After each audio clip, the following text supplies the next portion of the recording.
It's late night in Makati, Metro Manila, on December 31st, 2020. Christine DeSera, a 23-year-old flight attendant fresh off a New Year's Eve celebration, is walking through the hallway of City Garden Grand Hotel, still carrying her wine glass and high heels. The cameras catch her laughing and chatting with friends outside room 2209 around 11:38 p.m.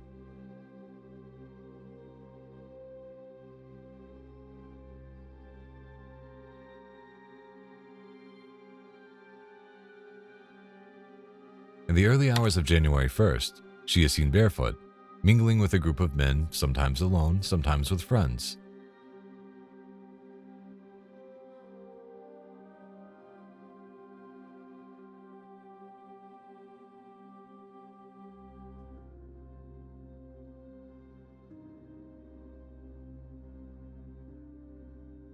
At 5:45 a.m., a friend fetches her from next door.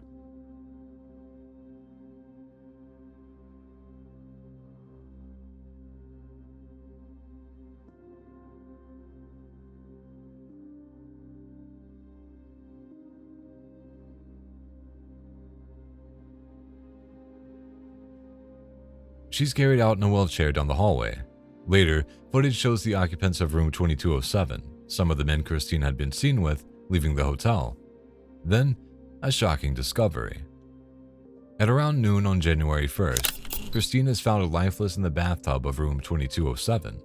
The National Bureau of Investigation confirmed bruises on her thighs, contusions on her knees, and scratches, igniting strong suspicions of foul play. Initial reports hinted at a possible non-consensual element or being drugged, though the official cause was later listed as an aortic aneurysm, prompting widespread outrage. What really happened to Christine that night? We may never know.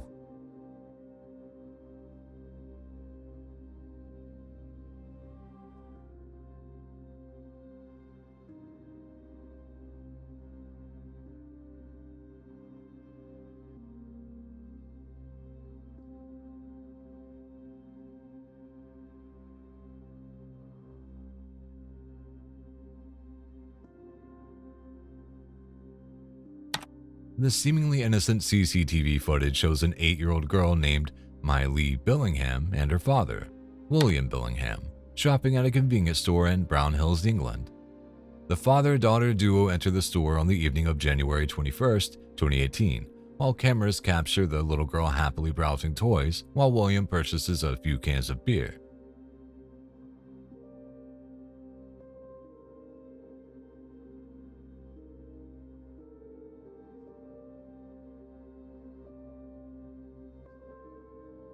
Fast forward a little over 2 hours, and police would arrive at the Billingham home to be confronted by an awful sight.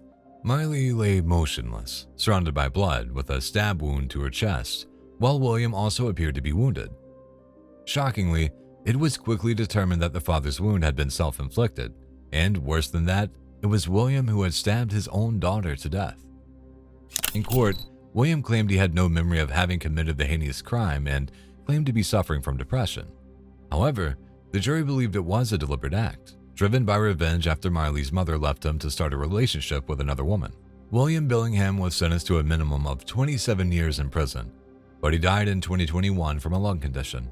It's hard to believe that just hours after these CCTV images were taken, the excited 8-year-old girl seen in the footage was brutally betrayed by the person she should have been able to rely on most.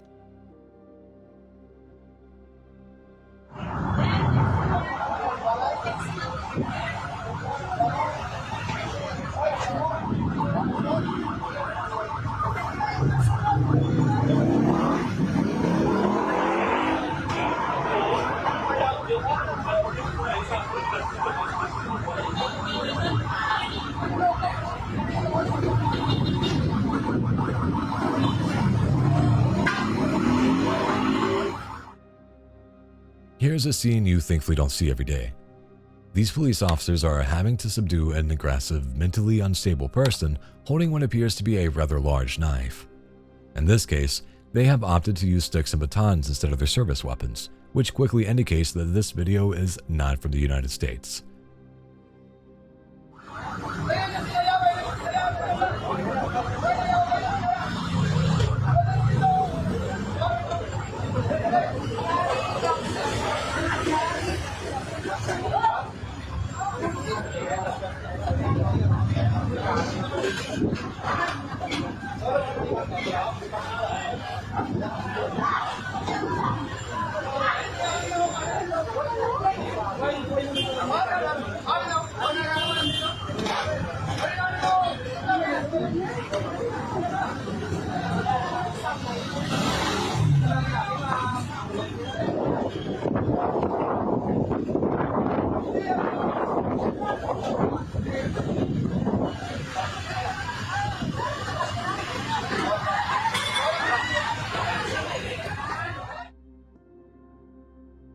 After several minutes of impressive acrobatics by the suspect, a bystander is able to sneak up and grab her, effectively defusing the situation without anyone getting hurt.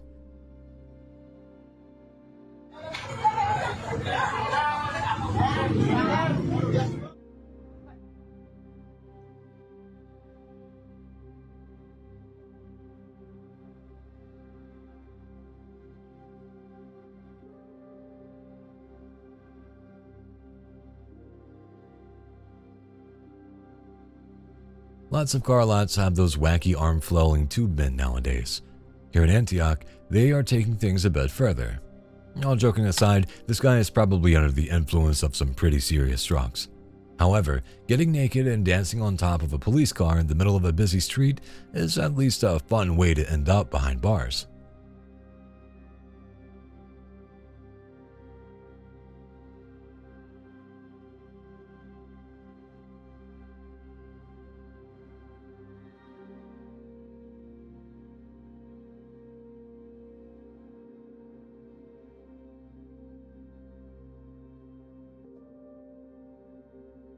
The man seen here buying a ticket at the train station in Wells is David Gaunt. He is not a nice man, and at the time of this footage in August 2018, he had just been released from prison after serving a 32-year sentence for the torture and murder of a 15-month-old boy. But don't worry, he's about to face some street justice.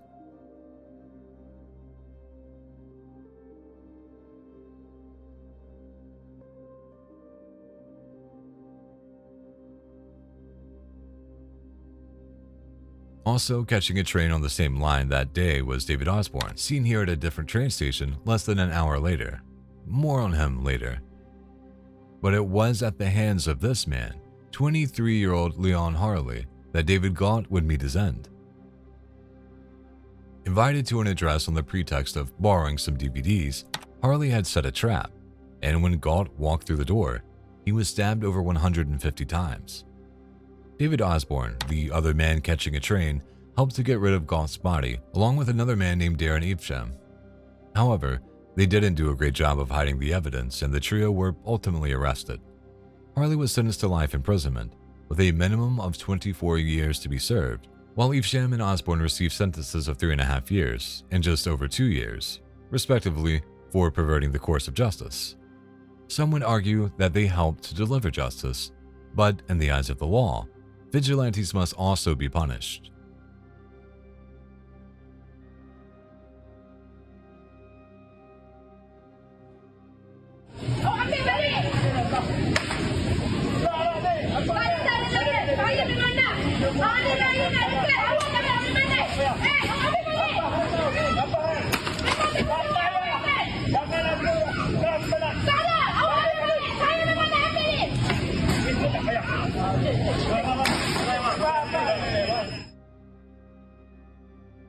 Okay, you're going to need to strap in for this one. What you're probably thinking is that this man is an Islamophobe and is harassing this poor Muslim woman by throwing her food around and even tipping over her cart. But here's the thing. This is actually a viral video campaign for the supermarket, which is a chain in Malaysia. The man on the wall in the background, he's the owner of the chain, and he's also a well-known Malaysian actor. It's not clear how the company thought this video would bring people in, but it was a significant story in Southeast Asia.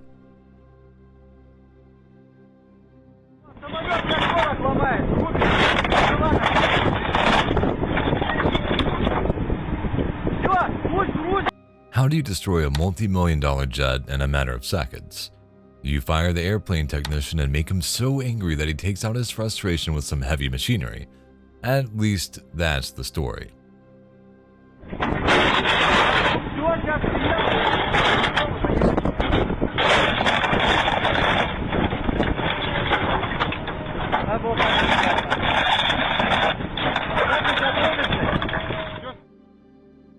Some say this was the work of a disgruntled former employee. Others say it was a planned demolition. What do you think? Я в шоке, блядь. Что, не разломаем? Разломаем.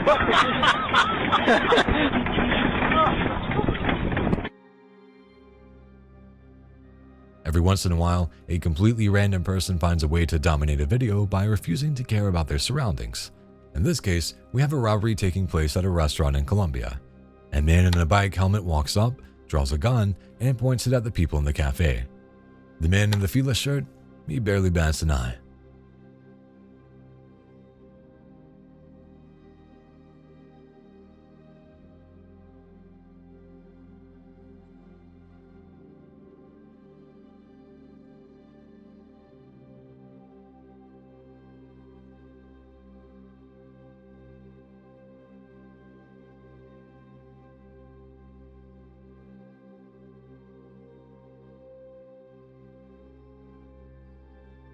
He even continues to eat his meal as the robber rifles through people's belongings, offering up his phone while still enjoying his food. If you look in the background, you'll note that the man in the white cap also takes a few bites of his food during the robbery. Must be some banging chicken wings.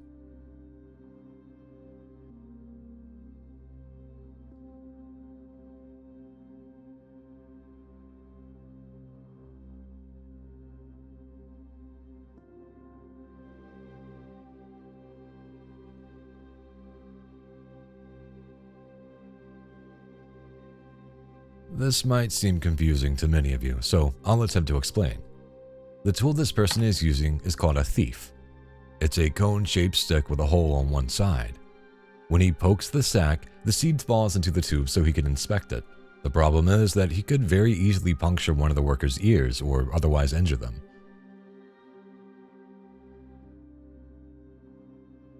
I mean, can't you just inspect the seed before or after? Because this is awfully dangerous. The young man seen here being chased through the streets of Walsall, England, is 21-year-old Bailey Atkinson. But why is he being hunted, and by whom? Bailey had been walking with his friends in the early hours of January 28, 2023, when two stolen cars approached and began their pursuit.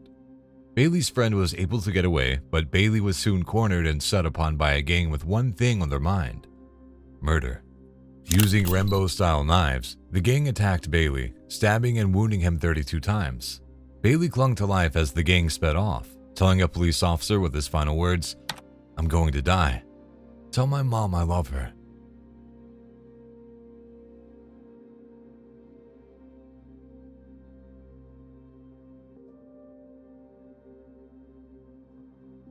Sadly, he was right, and he passed away moments later.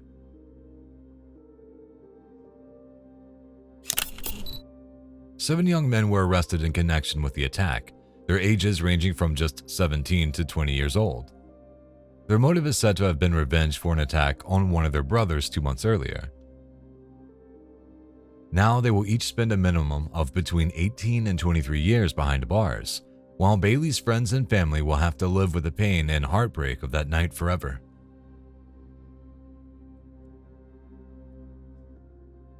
Here's one way to deal with a passenger who's being a nuisance and a potential danger on board a flight. But what caused the cabin crew to break out the duct tape on this guy? Let's take it back a few moments and find out. Let's go. You guys suck! My parents are reported $2 million goddamn dollars. And you know what? You suck! Yeah! Yeah! You know what? My grandpa is reported shut the f*** up! Nope! Chill out! That'll do it. Boasting about your family's wealth while flying economy and then throwing hands is very deserving of the duct tape treatment. Let's hope his parents had enough money to bail him out of jail after he landed.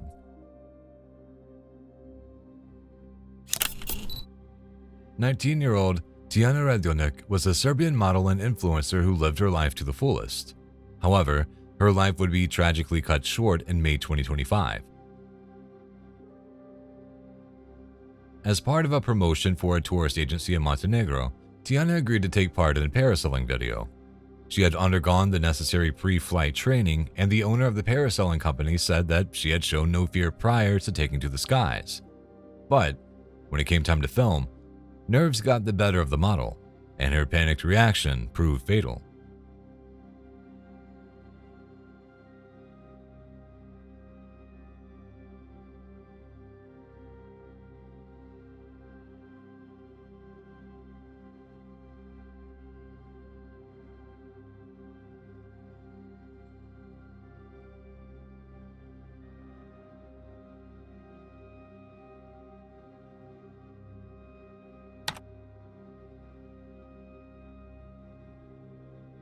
While traveling 160 feet above the Adriatic Sea, Tiana began to freak out, yelling to the team to put her down. She then frantically unbuckled her safety harness and removed her life jacket before falling into the water below. Despite immediate rescue efforts, the teen influencer was pronounced dead at the scene.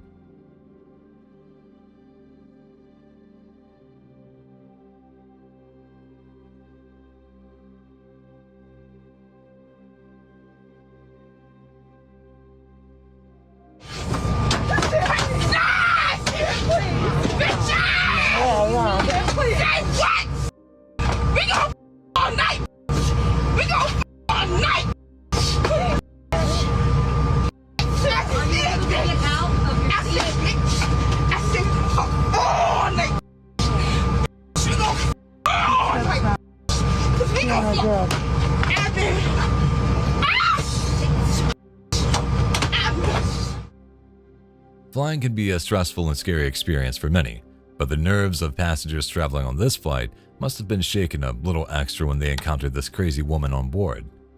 What could have caused this high-altitude freakout? I have my guesses, but let me hear yours in the comments.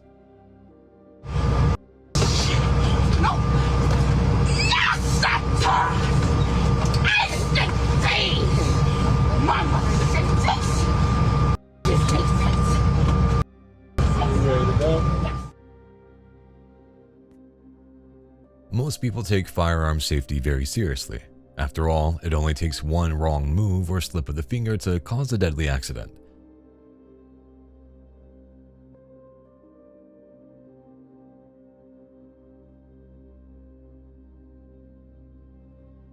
This guy, however, is treating his handgun like a toy, allowing it to point all over the place as he stretches at the local gun range.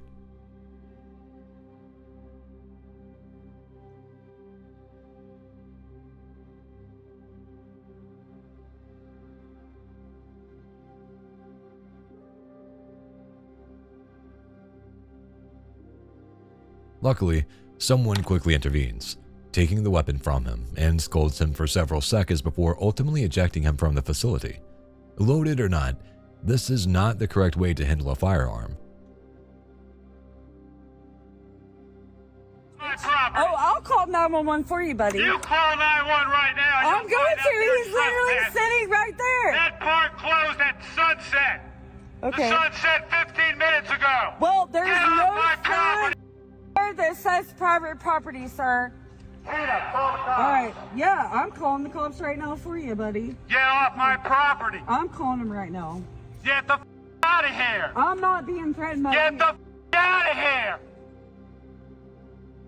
As bad as that last guy was, at least he owned the property in question. This guy has pulled out a megaphone to yell at a stranger walking on the beach. His logic? The beach is closed, so she's technically walking on property he pays taxes for. If you're standing on white sand, I'm paying taxes on that property. Get the out of here. St. George Island at Regatta Park, I think it's called. And Go on, there get. is a man harassing us. Get the off my property now. He repeatedly shouts at the woman, who wisely calls the police. Nevertheless, he continues to hurl abuse at her through a megaphone from just a few feet away. You weren't supposed to be off that park at sunset. Every park in Franklin County closes at sunset. Boo-hoo-hoo! Get off my property! One thing we do know for sure, He bought that bullhorn for just that reason. There was, yes, ma'am. You must be a Democrat the way you Yeah, you wish, you Trump-loving mother. Off. Girl.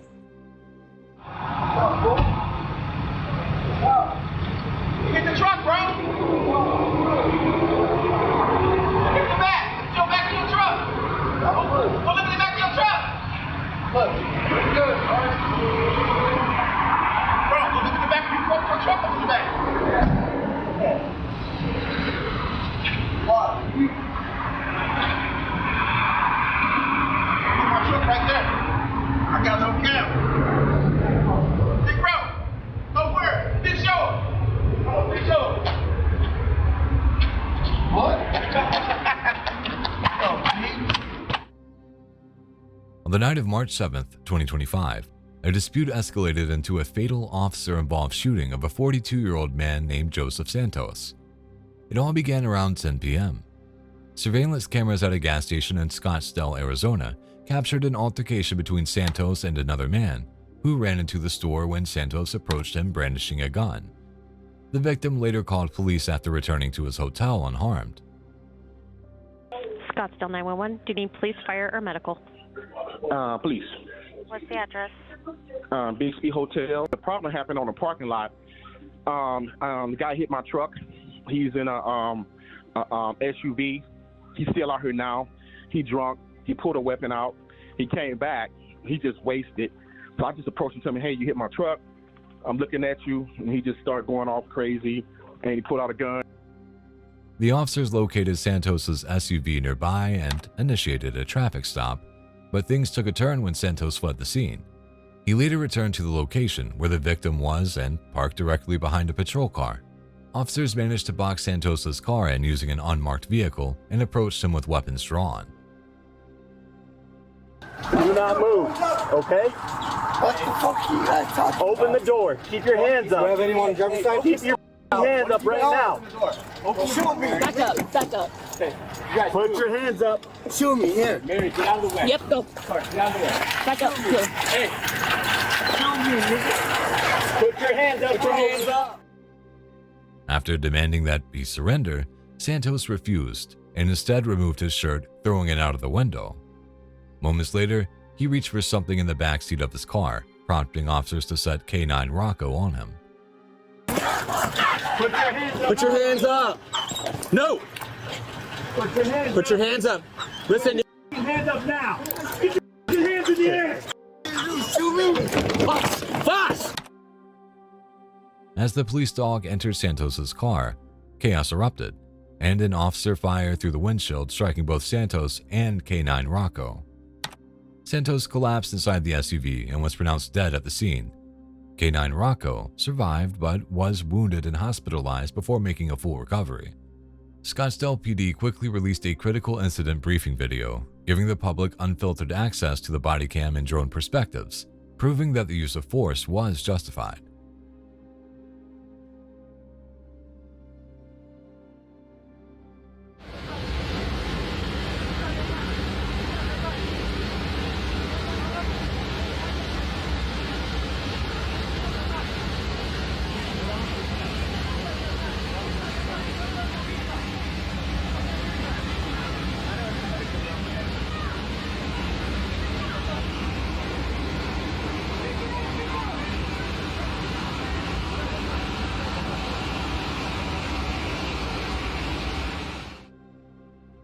Imagine flying at over 10,000 feet when a massive explosion rips a hole in the plane's fuselage.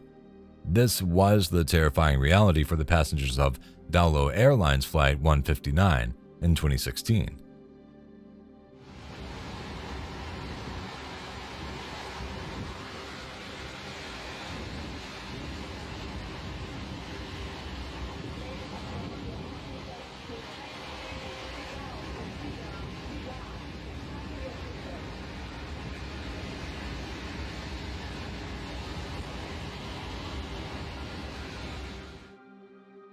"15 minutes after taking off from the Mogadishu airport in Somalia, there was a loud boom near seat 16F.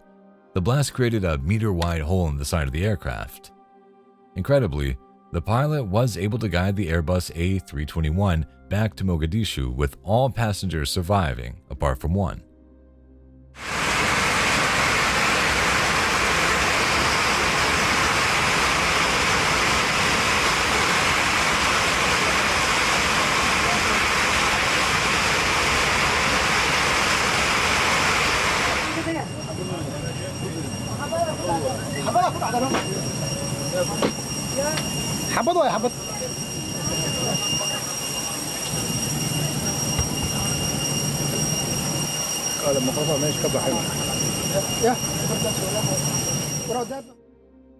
An investigation confirmed that the passenger sitting in the seat 16F had set off a bomb, with the blast taking only the bomber's life when he was sucked out through the hole it created in the fuselage. His body was later found on the ground just north of Mogadishu. CCTV from the airport showed two men, one in an airport vest, handing off a laptop to the bomber after passing through security. The bomb was hidden inside. Two members of the Al-Shabaab terror group were arrested in connection with the bombing, as well as 8 airport workers, and were sentenced to life in prison. I came here first, okay?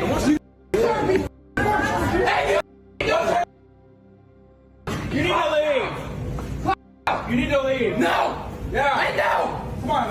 No. You won't make my order. I won't leave. No. That's I'm professional. Call them. I'm already on the phone. You're gonna get work. I'll call my mom. You got hostile video sound. Customer freakouts are nothing new on this channel, but this one takes some pretty strange turns. This man is throwing a legitimate fit at his local Chipotle because they got his order wrong. When employees ask him to leave, he continues to berate the workers while they beg people to call 911. You know how racist stupid you sound? Hey, you know how stupid you sound? Don't speak to me like that. I'm not your son, alright? I have rights. Hey, I have rights. I'll respect.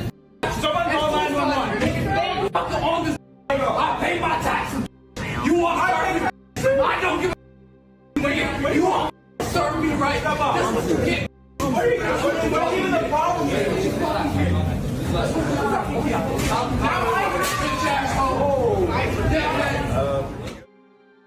In a bizarre twist, the man claims that he owns the restaurant because he pays taxes. Seems like he's in a real mental breakdown territory. Or perhaps this is just a severe example of hangry.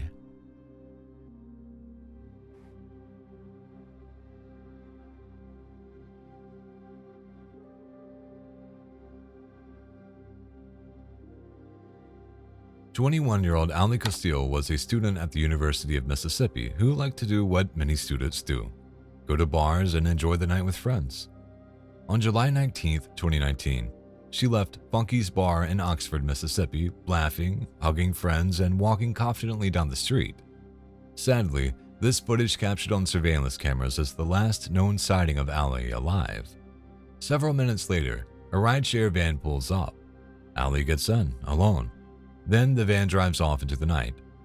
The next morning, deputies found her body near Sardis Lake, about 20 miles from campus. She had been shot multiple times.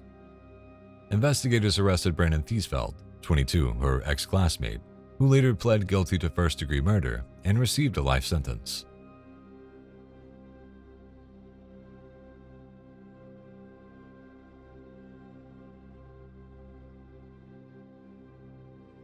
Pointing finger on me and yelling on me. My crew is crying because of you.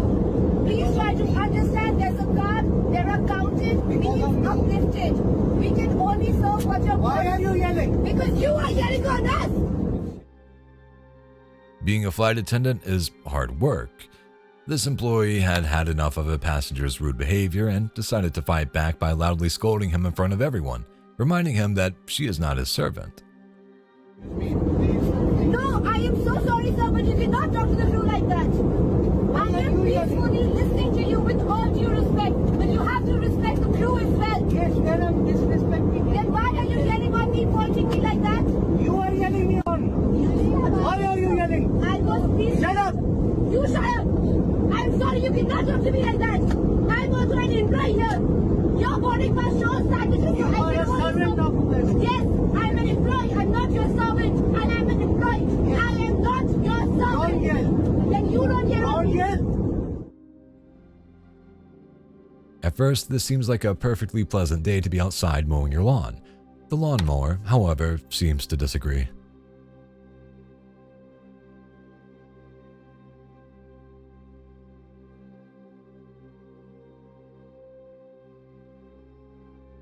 At first, one would think that he ran over a landmine given the size of the blast. However, it was just the engine itself failing, resulting in a massive explosion. The good news is that the man wasn't hurt, which is actually pretty surprising. Who wants to bet he went inside and opened up a cold beer after that scare? You can't do that. You want me to come to your property? You can't do that. You, your wife, you want me to do that? You can't do that. You can't have them on the property like that.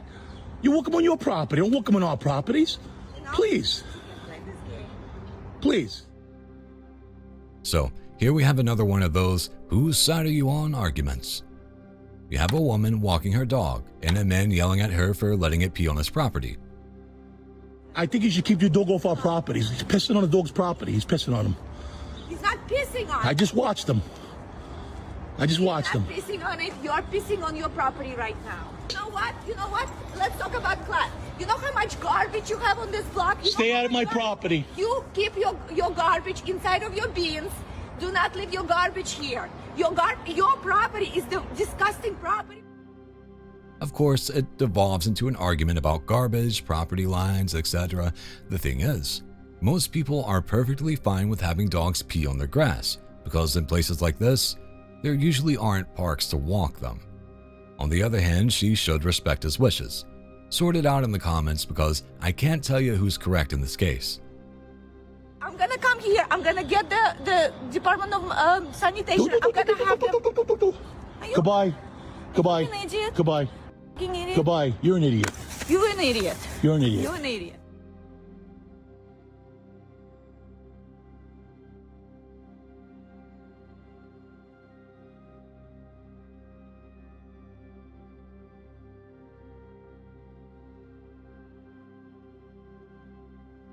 In the early hours of August 13, 2018, Shannon Watts returned home to Frederick, Colorado from a business trip in Phoenix. Her doorbell camera captures her stepping out of a friend's car, suitcase in hand, walking calmly towards the front porch. She presses the doorbell, enters the home, and that was the last time that she was seen alive.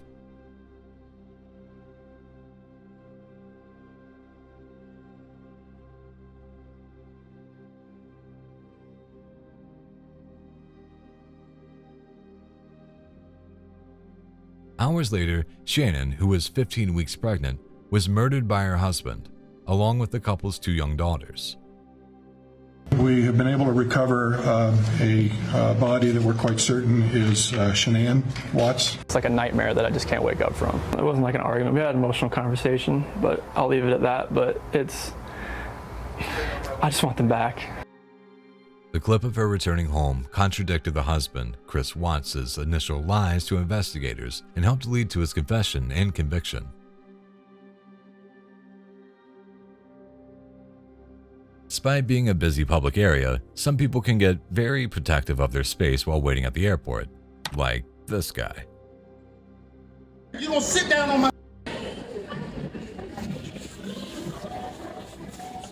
I suggest you calm down. I suggest you... Let us know the land. 20 minutes. To be fair to him, it did look like there were plenty of other seats available, and if so, choosing to sit directly next to someone is a bold choice.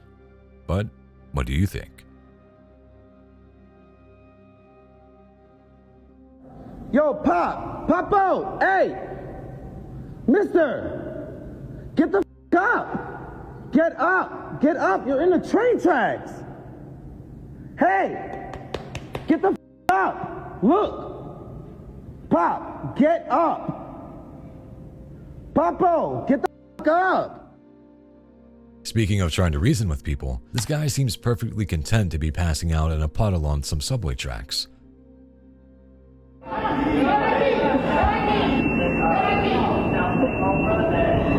Oh my God!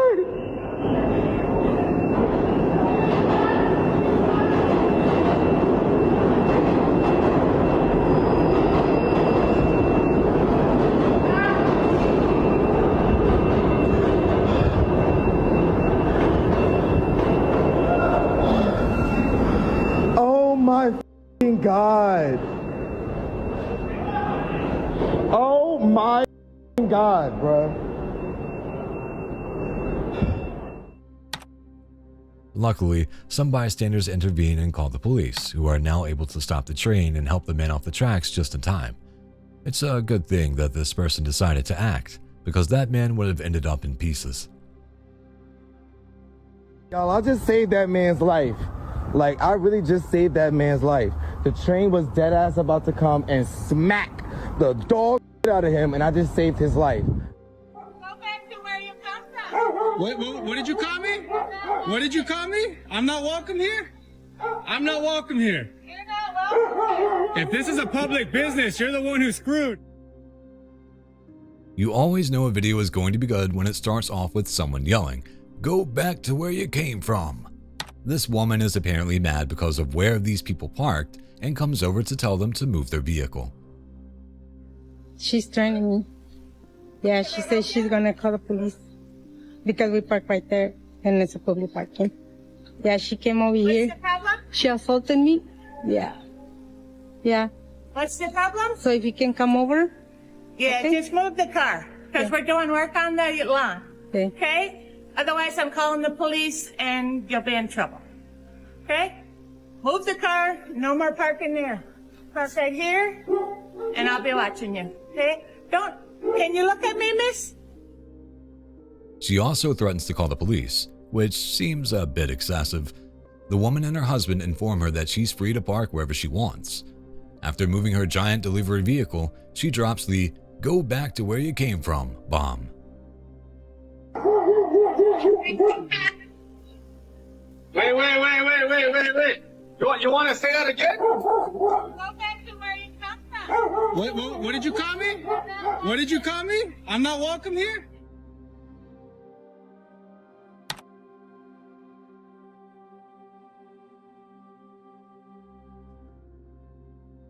On February 2nd, 2020, Streatham High Road in South London was plunged into chaos when a convicted terrorist went on a stabbing spree.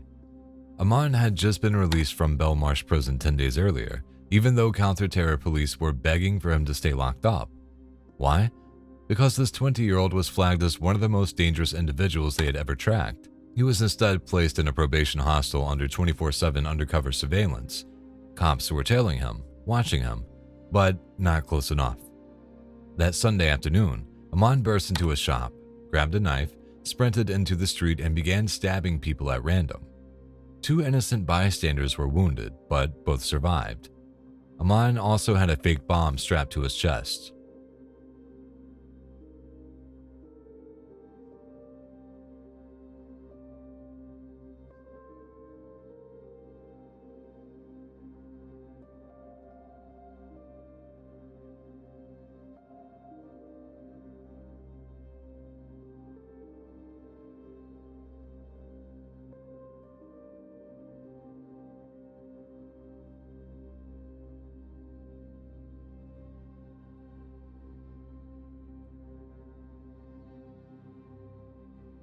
Thankfully, undercover armed police who were already tailing the terrorist caught up to him 62 seconds after the spree began.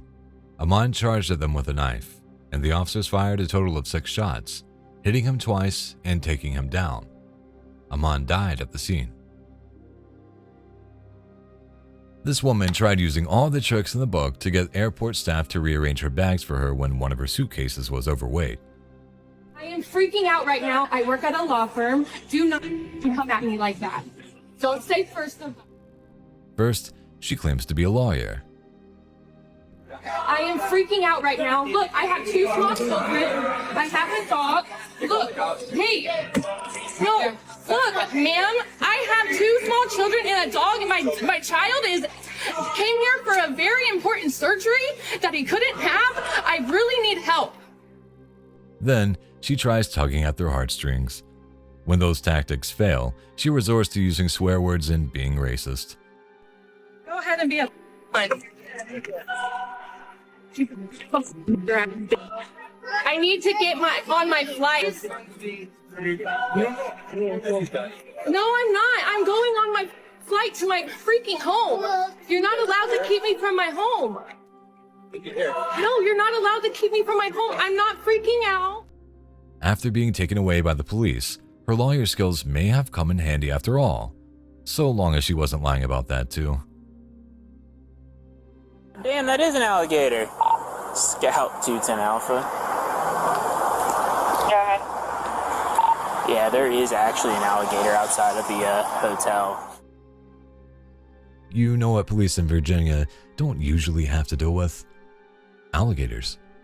However, that's just what happened in Fairfax County when a 6-foot gator broke out and began wandering around a local hotel.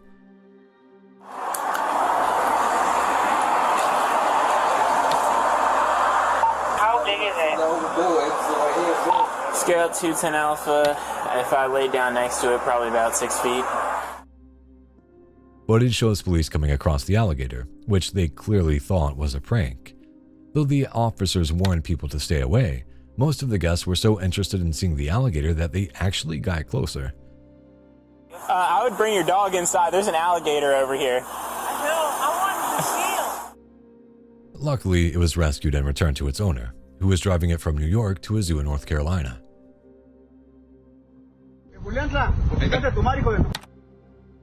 When you see a clip of a man with his hands tied behind his back standing in front of a tree in Mexico, you know it's probably not going to end well for him. But who is this man, and why is he being forced to suffer this cruel fate? The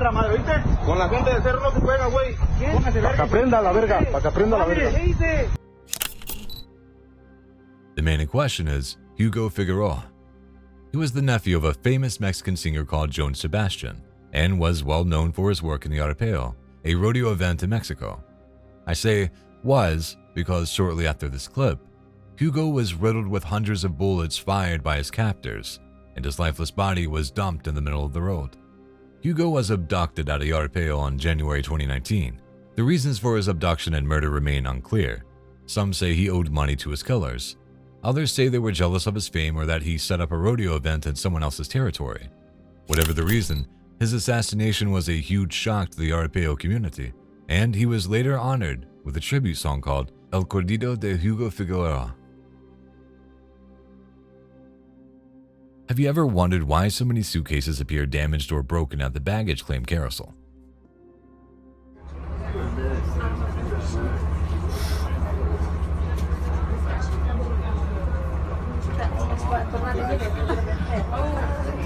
Olive oil? Yeah.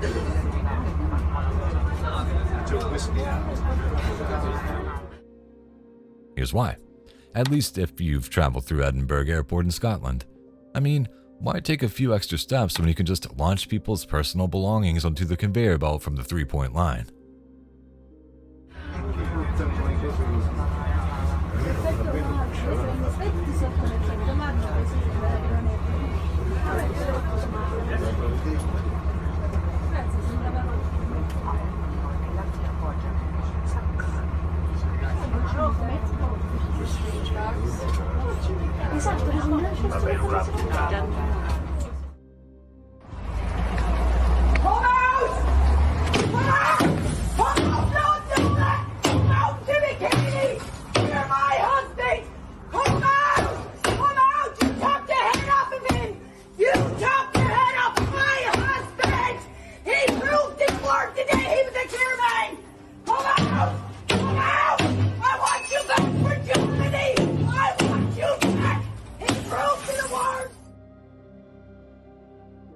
Irish people are simultaneously among the friendliest and most frightening people in the world. It really just depends on their mood. This woman is definitely on the latter side of the scale. She runs over to her neighbor's home, banging on their windows and screaming at them to come outside. Even Irish people were confused about what actually caused the dispute, but apparently it started due to some allegations made against the woman's husband at a funeral. So, yeah, Ireland.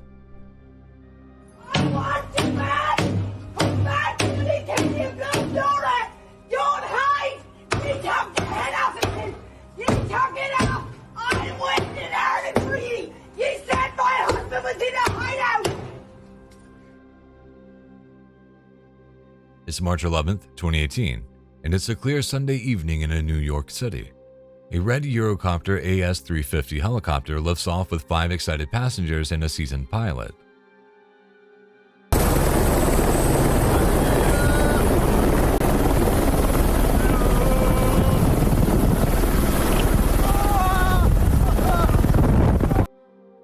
This isn't your average flight. It's a doors-off fly-neon photo tour designed for the ultimate aerial selfie. Feet dangling, phones out, Lady Liberty in the background. What could go wrong? Everything. About 11 minutes into the flight, the unthinkable happens. One of the passengers' harness tethers, which were supposed to keep them safe, accidentally snags a floor-mounted fuel shutoff lever. The engine shuts off, and the helicopter begins falling out of the sky.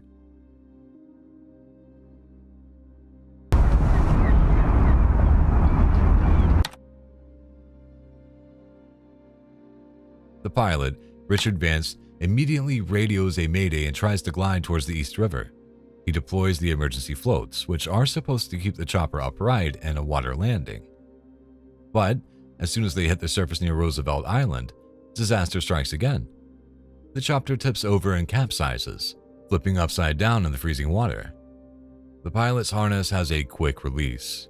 He kicks out a window and escapes, surfacing to gasps and screams. But the passengers, they weren't so lucky. Their harnesses do not have quick releases. Trevor Cardigan, a photographer from Dallas who uploaded the selfie footage to Instagram moments before the crash, is trapped alongside 2 New York residents, Tristan Hall and Daniel Thompson, a firefighter, Brian McDaniel, also from Dallas, and an Argentinian national, Carla Villegas Blanco. Sadly, none of them would make it out alive. Trevor Cardigan's family were later awarded $116 million by a jury. They later settled for $90 million, holding Flyneon and Liberty helicopters largely liable for his death. All doors-off flights that lacked quick-release restraints were immediately grounded, and safety checks have since been tightened on similar flights. This is your last chance. You will get the lighter back when you get to Phoenix, but at this point in time, if you do not give up the lighter. This passenger was faced with a not-so-tough choice. Give up his lighter for the remainder of a short flight, or refuse and have the plane diverted, inconveniencing everyone. Guess what he chose? I will divert the aircraft to Denver.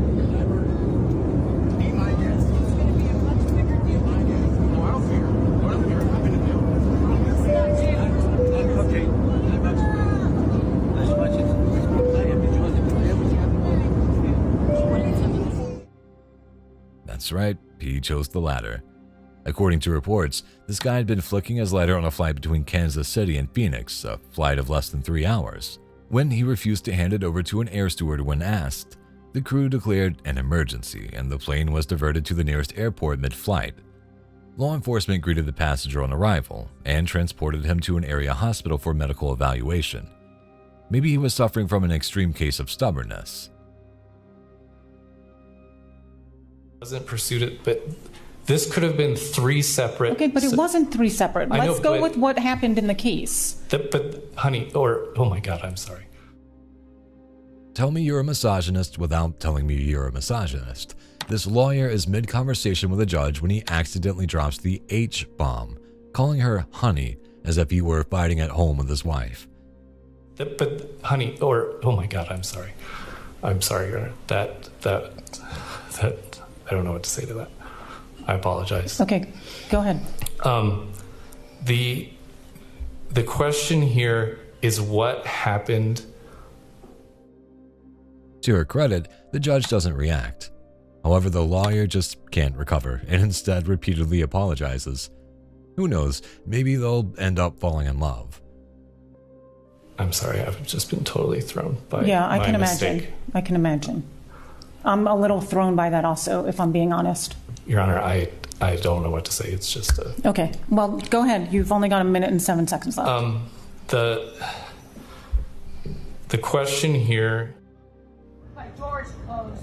Keep the noise down. This is not a public venue. This is a neighborhood.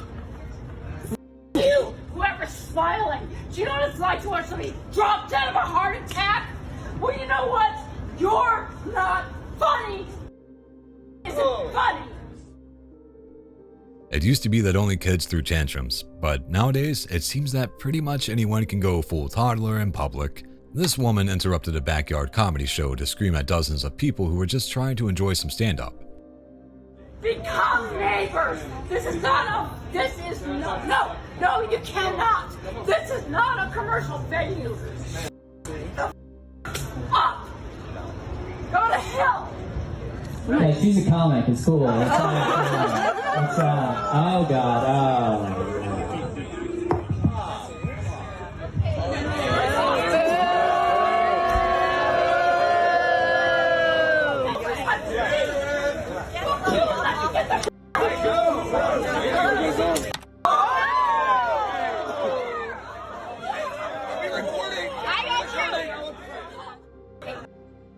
At first, you might think this is just about the noise, but it was also because she didn't like the comedian's jokes. Did it need to go all the way to the point of physical assault? Probably not. The driver of the vehicle possibly has an aggravated sexual assault warrant. Was stopped at Gillette in Lake June currently. Picture this. It's just after midnight in Dallas, Texas. The city's asleep, but not everything is quiet. At 12:37 a.m., Dallas PD spots a vehicle cruising near C.F. Hahn Freeway and North Jim Miller Road. They run the plates and find that the driver is wanted on not one, but 2 felony warrants. Time for a traffic stop. Behind the wheel is 55-year-old Horus Groves III. Vehicle just turned. Your call has been updated. Going back on 175, going the wrong way. Walking back. Stop.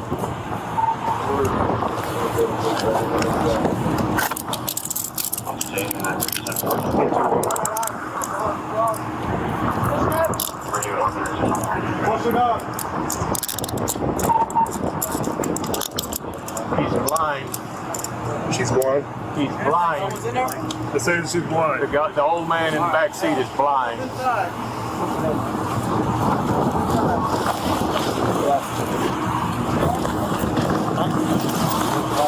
What's in this pocket?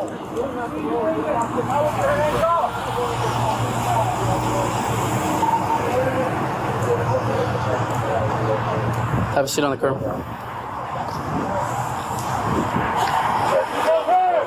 You have a driver's license or ID? No. No, I don't. So you don't? Officers get him out of the vehicle and right away, Grove starts complaining of chest pains. A medical emergency. Maybe. You doing okay back there? I just need some water. Huh? I just need some water. Okay. Do you need medical attention or anything like that? I just need water, bro. You said no, just water? I just need some water, bro. Okay. I need some water. We're heading there now, so just give me a second. How long ago have you had water? About 6 or 7 hours. How much water have you drank today? Maybe two jugs. 2 jugs? No, 16-ounce bottles. Water. Do you have any type of condition that warrants you to drink so much water, or?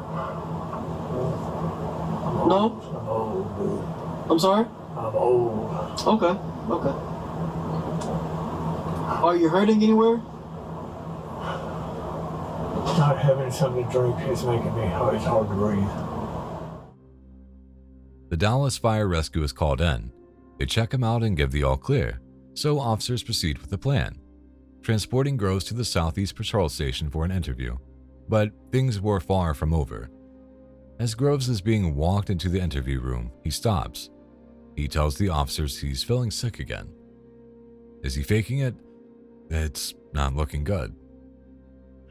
What's the issue here? Are you having medical problems? What's going on? Because I saw you out there not more than half hour ago. You're perfectly fine. Why all of a sudden? Well, no, I had earlier this morning, but Vanessa could testify to that. Okay. So same thing happened about 6:30, 7 o'clock. Okay. But why are you having issues now? What's going on? Without running my life. And do you understand what I'm asking? No. Okay. I'm going to read you something, okay? Officers call Dallas Fire Rescue again, only this time, it's too late. Horus John Groves III is pronounced dead shortly after.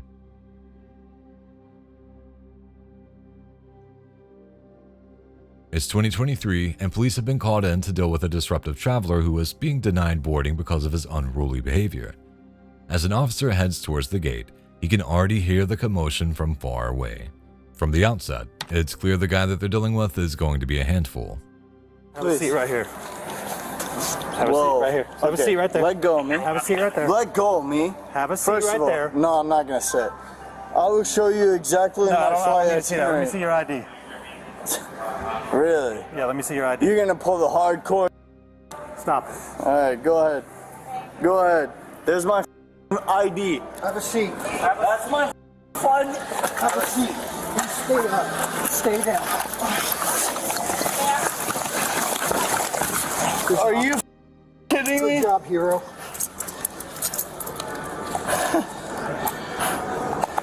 I cannot wait till this shit's on YouTube. I can't wait. You pieces of You're garbage pieces of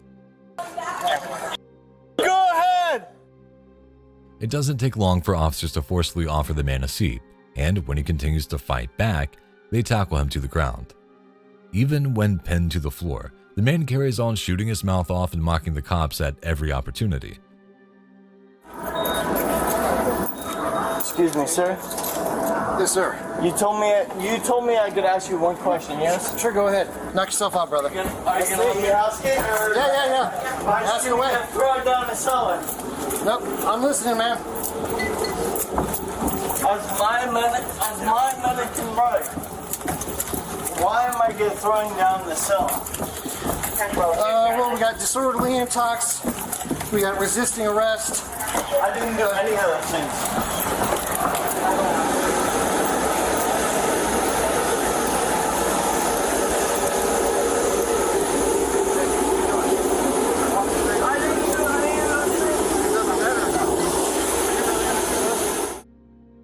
More officers arrive, and eventually, the man is escorted out of the airport and into the back of the police cruiser.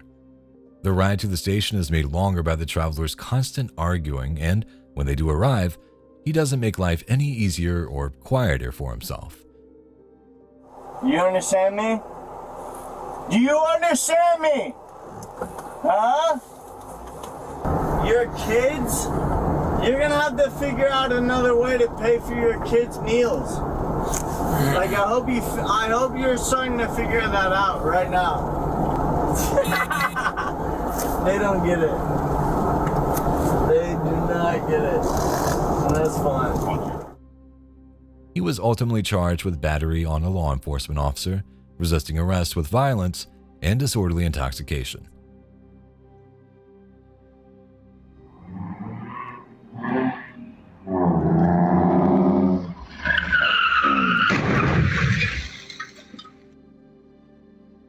If you had one of those parents who constantly yelled about people speeding in the neighborhood, this is why. These people were out joyriding in their Mustang when they completely lost control and smacked into a parked truck.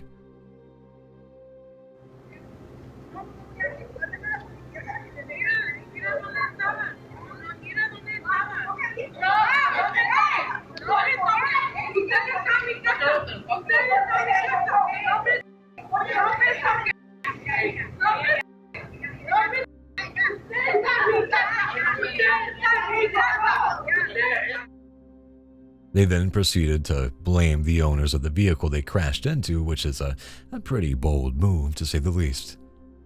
Luckily, we live in a world of cameras, so that nonsense wasn't going to fly with the cops, who definitely showed once the fighting started.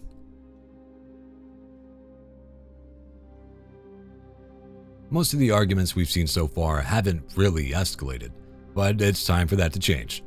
This video goes from 1 to 100 real fast. After several seconds of arguing, both parties pull out handguns.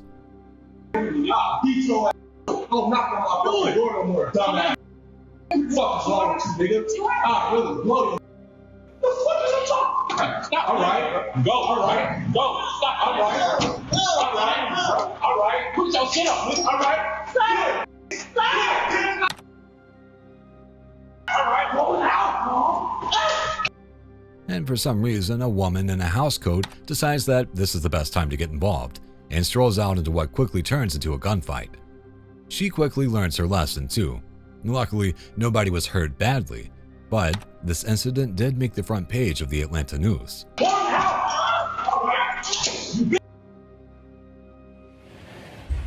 Morning, everybody.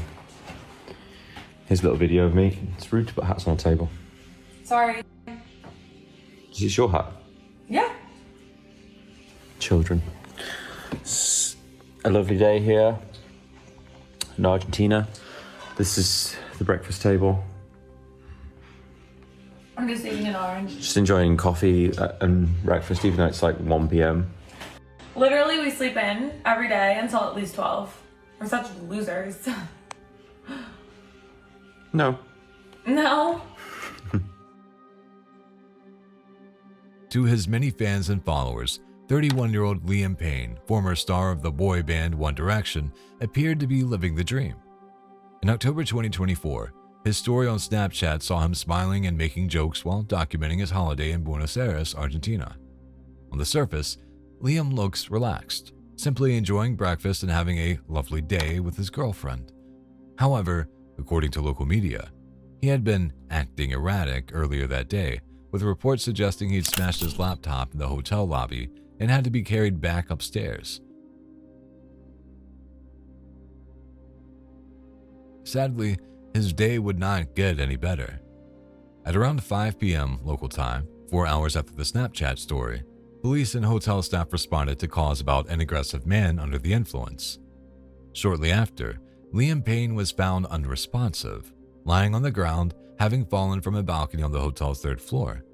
Paramedics were unable to revive him.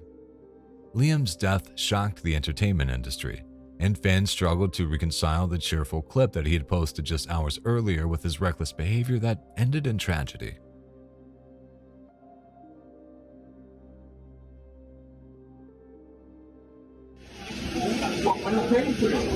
Sorry. You're a rip-off artist. You're a faggot. Right, we're a rip-off artist. I'll knock your face back. Calm down. We're not going to have a scrap. I'm going to scrap. No, man. What are you going to do? Nothing. I paid full back for the fucking flight, man. 300-400 quid. What? You telling me that I'm not allowed on the flight? That's fine. That's fine. You look Right, I'm paying for the food. Okay. Right, so why are you not letting me on the I'm paying for it. That's fine. You stay here for a few minutes, sir. 2 minutes? I'm paying for it. Okay. This man was very unhappy after he was denied boarding on an EasyJet flight from Manchester, England to Ibiza, Spain. He does his best to scream and shout his way onto the plane and to prove that he's paid for his ticket, but his ticket isn't the issue. According to reports, the man was not allowed to board after he aggressively shouted and used homophobic slurs directed at EasyJet employees. And you're standing there fucking staring at me like you want to do something. What the f*** are you going to do? What are you going to do it, man? Mate, stay calm. Go stay calm. You're going to do it, mate. You're f***ing knobhead's going to hit me. Is he the little f***, Stay calm. When he squares up to one employee and asks him what he's going to do, the worker replies with a satisfying slap. Professional? No. Warranted? Probably. Hit me? Is that what he's going to do? Hit me? For paying all that money to get on a flight? He's going to hit me? Is that what you're going to do to me? For getting on a flight? You're going to hit me? No, we're not. Is that what you're going to do? No one's hitting you. No one's hitting you. Well, you just fucking have! He just fucking have! Sir, I'm not hitting you, sir. He just has! Are you saying touch too? Do you want me to you f***ing knobhead? Stop doing these fight people. Who's he staring at, you little fucking prick? Think I'm f***ing up at you? You fucking little prick! Calm down. Come on then! Come on, I'll f***ing smack your f***ing head in, you little f***head! Come on then! The unruly wannabe passenger doesn't get the message and continues to stomp his feet, shout and swear like a playground bully. It's the people whose flight was delayed because of this man that I feel sorry for. This is 44-year-old Danielle Miller, a mother of two from Brisbane, Australia. On October 22, 2015, she was seen on CCTV inside Greenslopes Shopping Center walking into a Coles and a local pharmacy. The footage shows her going about her daily life, buying essentials, paying, leaving with routine calm. This was her last confirmed sighting alive. 2 days later, police performed a welfare check at Danielle's home and found her unconscious with bruising and fractures on her neck. She had been strangled to death. It seems that you and Ms. Miller had a casual sexual relationship and also socialised together from time to time over the prior months. That night you went to Ms. Miller's home. During the day before, you had exchanged texts with her showing your frustration and irritation with her lack of responses to earlier requests to see her and insisting that she answer your frequent attempts to make contact. It's not suggested that you went to see Ms. Miller without any prior arrangement. While you were there, it seems likely that you and she were drinking, and she was heavily intoxicated at the time of her death. A day or so after you murdered Ms. Miller, you told a friend that you'd squeezed her around the neck with your hands. The medical and photographic evidence at the trial showed that the force you applied was considerable, fracturing 2 relevant cartilages in her neck and causing heavy bruising. The precise period over which you strangled Ms. Miller is not known, but it was more than half a minute and possibly much longer. For the victim, it would have been a terrifying ordeal. A week later, Robert Graham Thomas was arrested and charged with Danielle's death, as well as multiple counts of stealing linked to Danielle's missing personal items. Thomas was found guilty and sentenced to life in prison. Here, you wanna look? Come. You wanna look? Come over here and look. She's leaving, for God's sake. Get the supervisor. Yeah, get the supervisor. A misunderstanding of the size of one woman's luggage was blown out of all proportion, leading to the woman to claim that United Airlines had ruined her vacation. See what you think. This is a supervisor at United. It fits. This is the second time I put it in this stupid thing. I don't know why she's picking. You're her supervisor? Hi, what can I do for you? Okay, that's the second time she picks on me and tells me it doesn't fit. It's Can I right see over your here. boarding pass, please? Here. I don't know why she's picking on me. I have no idea what's her problem. See your ticket. The issue is, as soon as they put it back in, it's over the size. Okay, we'll hold it. Oh, That's really? no big deal. That's really oversized. It fit. It's Okay. That bag, just the way it is fine. okay. Okay? If you put that in, it's too large. The lady's carry-on bag appears to fit, as confirmed by the supervisor, who also explains that the reason it may have been rejected in the first place is because she had added something to it before, making it larger, which has since been removed. However, these ladies seem intent on playing the victim and claim that the first worker they dealt with was very rude and kept pointing at them. It's hard to say for sure whether the first employee was actually being rude without any evidence, but I suspect they were just doing their job correctly. Either way, you can bet United Airlines received a complaint from these women later on, justified or not. Thank you, ma'am, for ruining my whole vacation. What are you talking about? I'm not even talking to this girl. You just sure? yelled at me when I was walking up the stairs. Why are you yelling at her? What's going? She's 15. Nobody talked to her. Are you sure? Hey, you. So, is she talking to the devil or who's she talking to? I have no idea what. Are you sure? Because I'm literally about to call the authorities. And if you guys got a problem, then you say it now. You can Because call. we're about to have some big ass problems. You can call the What's your authorities first name? right now. You can call What's the. your name? You can call What's the your authorities. name? I have Don't no tell her. problem. That's what I thought. Lizzie, That's go what back the home. fuck I thought. I'ma still call them. You talk any to this girl, we're gonna have way big fucking problems. I don't know who you're talking You about. know exactly but I what the need fuck is to- going on. Okay, let's dig into this one for a moment. Apparently, a 15-year-old girl told her mom that someone shouted something at her from the pool. The mom gets amped and runs down to confront the person she believes is that someone, the one with the camera. I'm no expert, but that person doesn't sound like the type to yell at anyone. Still, the angry mother continues to go full mama bear on the woman and her kids, who were likely just having a nice time at the pool. You've been harassing a 15-year-old. Nobody talked You're to you. harassing a 15-year-old. That's exactly what the fuck I thought you would have said. And you fucking want to introduce me to your babies like you're some innocent woman? What is Get wrong out of with here. you? No, what is wrong with you? What's your problem? What's wrong with you? The Karen in this clip manages to ruin everyone's day and make a plane full of people hate her in a matter of minutes. The year is 2022, and people are required to wear masks in public places, including on airplanes. Why would that be? I was told that I would like you to tell me what the rules are. If I'm actively eating or drinking, then I can pull down my mask, right? So that's what I was told on my last plane, and I sat next to a plane. Either the plane with me or I have the PPD. Which option would you like? I would like for you to tell me why you're asking me to do that. I'm going to ask you if you have to do it. We'll do with you after everybody's up. If you gotta do what you gotta do, right? If we're gonna take a stand now, right? You're not telling me what that's for, right? That's not an option. Okay, that's not an option. You know what? If they need to handle it, they can handle it. Right? Yeah, that's fine.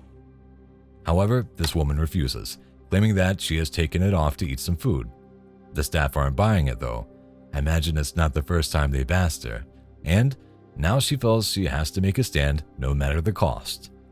When a crew member announces that everyone else will now have to deplane, the other passengers turn on Karen, but she's not backing down and almost seems proud of her behavior. Come on, what? Come on. Do you drive on the wrong side of the road? No. Okay, it's a rule. You guys Put the mask on. You guys go with everything. I don't Put have the a mask problem. on. I don't have a problem putting the mask on. Now he wants me to get off no matter what. So what do you do? What was your goal here? Attention, all ladies and gentlemen. We have to dump the aircraft meeting. We have to take everyone off the aircraft. Are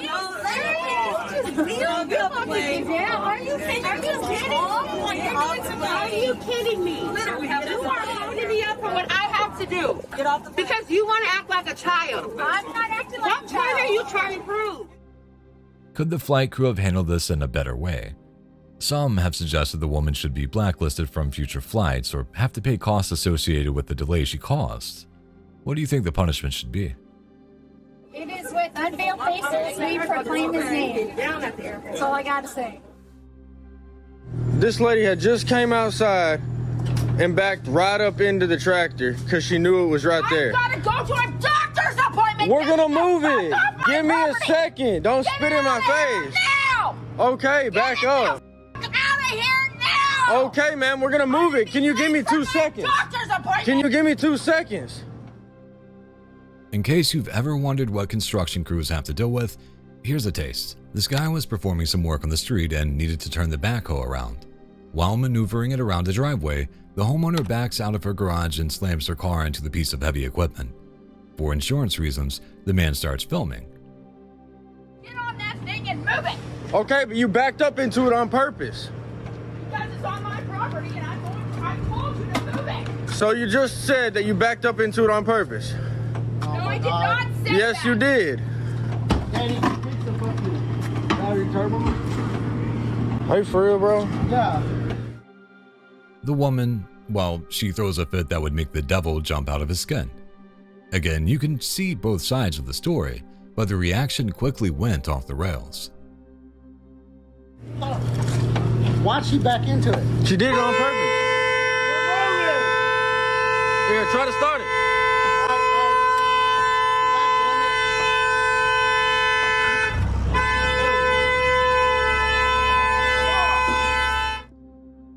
How you doing, sir? I'm good. How are you? Good. Riley Strain was a 22-year-old student at the University of Missouri whose night out on March 8, 2024, ended in tragedy. That evening, surveillance video captured Riley, clearly intoxicated, stumbling through the streets of downtown Nashville after being kicked out of a bar for being verbally aggressive with employees. Clearly not in a good state, he is also seen telling an officer that he's doing fine while wandering away from his hotel. Witness statements indicate Riley stumbled near the Cumberland River, nearly falling in before disappearing from view. I don't really know how we found it. I would love to say just dumb luck, divine intervention. It was just sitting there. 2 weeks later, his body was found 8 miles downstream. An autopsy confirmed accidental drowning compounded by ethanol intoxication.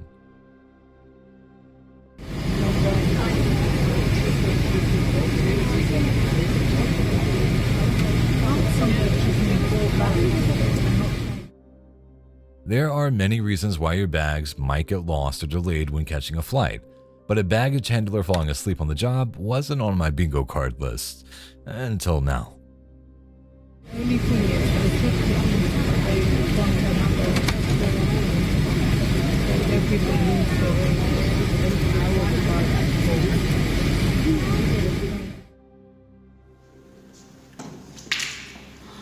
Le Canada est en train de brûler. Il y a plus de 200 incendies au Canada en ce moment, dont 83 qui ne sont pas protégés, qui ne sont pas arrêtés. On a besoin d'une agence de protection contre les désastres climatiques, financée par la taxe milliardaire. Il y a trop de problèmes ici. Il y a du monde qui sont en train de mourir. Des dizaines de milliers de personnes ont perdu leur maison, sont en train de perdre tous leurs biens. The 2000s have brought us plenty of protests, as well as some very strange methods of going about it. Recently, climate activists have taken to going to art galleries and museums to throw paint or soup on paintings. In this case, the target was a very famous painting by Picasso. The man then goes on a rant about how corporations are destroying the planet. On peut pas s'arrêter là. Si le Canada ne fait pas grand-chose bientôt, on va tous être en train de mourir. Il n'y aura plus d'or. L'or, c'est quelque chose de vivant. Venir me voir si on ne pas vivant, alors on va tous venir me voir au troisième étage. Faut protéger le vivant. He's quickly arrested, of course, and there's no real damage done. Most paintings are covered by a layer of protective glass, so at best, he gave the cleaning lady a lot of extra work to do. Ce tableau-là a traversé l'Atlantique au complet pour venir. Il est venu d'Italie. L'Italie est en train de brûler et on l'a amené ici au Canada qui est aussi en feu. C'est ridicule, c'est anormal. Woman, stay off of it! Get off of ours! I'm sorry, were you just over there? How many fucking times in the last 2 days? Ours. Whoa, you're profane. Did you have the land surveyed when you put your fence up? This is ours. Did you have the land surveyed when you put your fence up? Oh, did you? Where's the stake? Yes, we do. Go back there and show me the stake. Go ahead, put it on Facebook, sweetheart. Here's another well-adjusted person who is clearly succeeding at life and can't wait to share her joy with others. Never mind. It's a shrieking Karen yelling about parking and property lines while kids film it to post on the internet. Seems like a nice family. Guys, don't stoop. Go ahead. Don't stoop. Because it's cute. Smile a little more. Oh, no, I wouldn't say that. You teach them to be that way. Don't stoop. You're not cute. It's hard to imagine what the problem is, but it seems like this lady might find an issue no matter what. It's September 23rd, 2022, and paramedics are desperately trying to save the life of an inmate at Orange County Jail. 35-year-old Joyriding had been placed in the psychiatric observation unit after expressing thoughts of self-harm. Sadly, he was still able to act on these thoughts despite the precautions taken by jail staff to ensure his safety.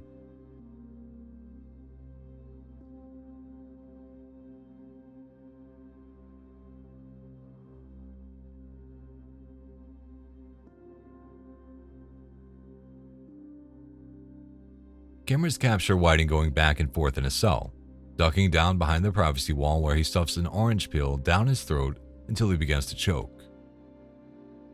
Moments later, realizing that Whiting is in distress, officers enter the cell and attempt to perform the Heimlich maneuver, but to no avail.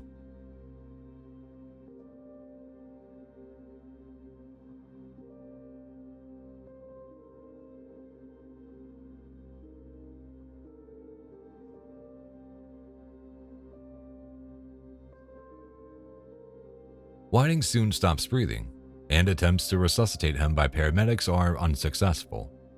According to reports, he was the 12th inmate to die at the Orange County Jail in 2022.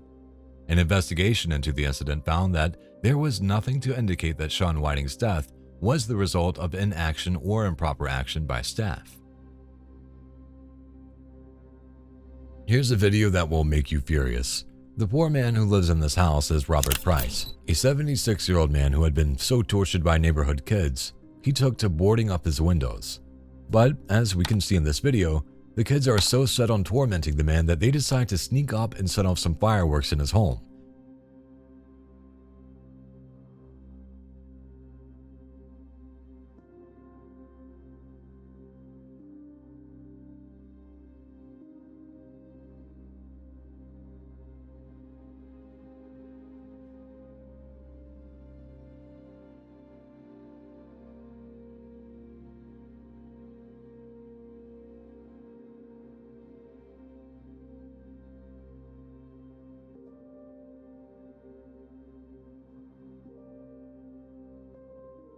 Unfortunately for Price, the fireworks started a fire that ultimately led to his death.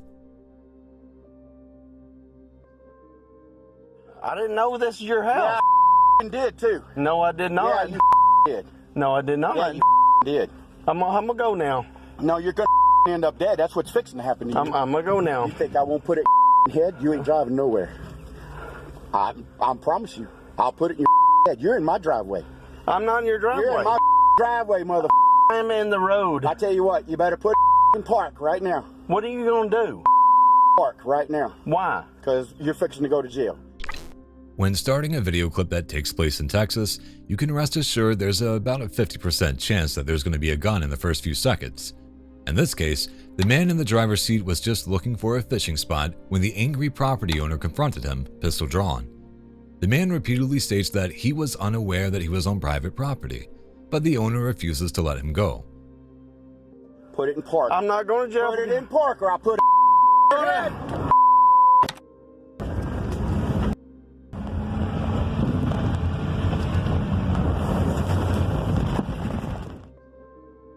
After several more seconds of arguing, the driver pulls away but is shot in the process. The property owner was later arrested and charged with aggravated assault with a deadly weapon. Perhaps in prison, he can discover that the best way to get someone off your property is to let them leave.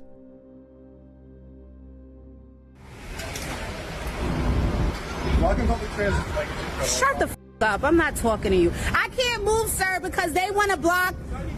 Well, I can't help you because they listen. Ask your friendly neighbors to move out the way so I can park my car. It's their fault because they want to hold up spots. You telling me? That's what I told them. This is what happens with property disputes in the big city, specifically the Big Apple. Apparently, these people are trying to move, and they're currently blocking a spot with their belongings until the truck shows up.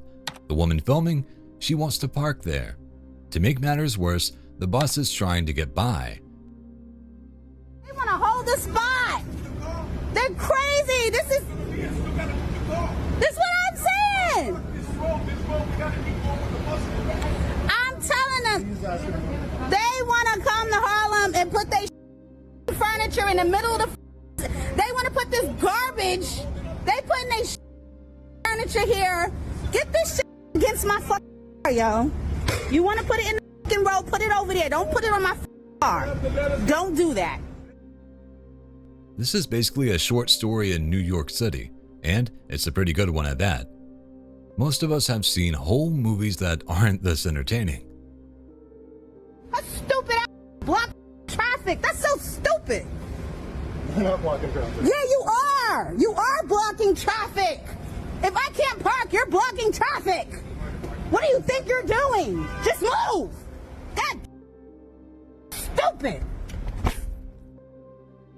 I ain't trying to hurt nobody. I've never hurt anybody. It's been quiet a while, so they plotting to come in here and disturb the peace here.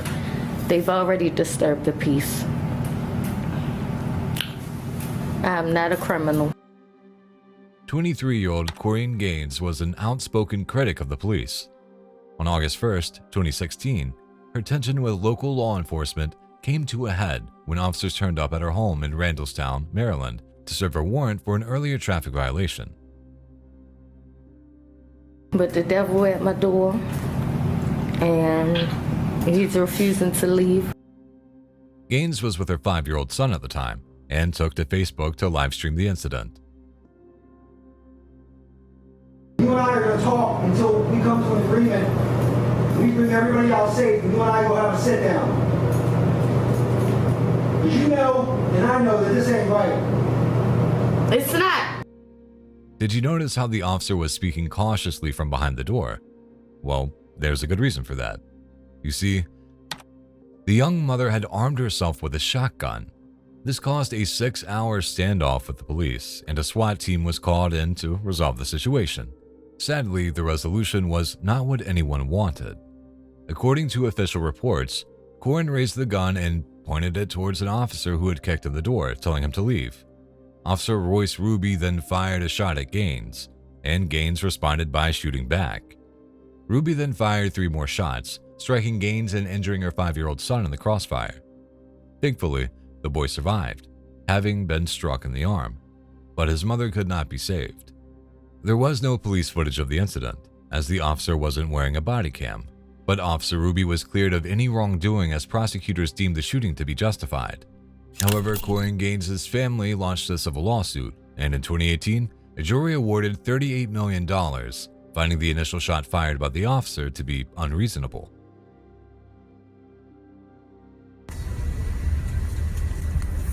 Is he in trouble? I think so. He acts like he wants to fight or something. No. I can see that with a camera up there. So he's going to fight because he has to get off the front. Well, that ain't going to get him back on, I'll tell you that. Got him out there? He's going to fight somebody, huh?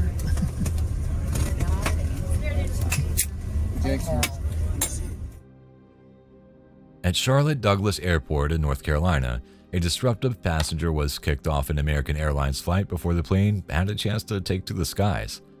It turns out that this was probably a wise decision, as the ejected passenger soon starts taking off his clothes and preparing for a fight with airport employees. Throw down the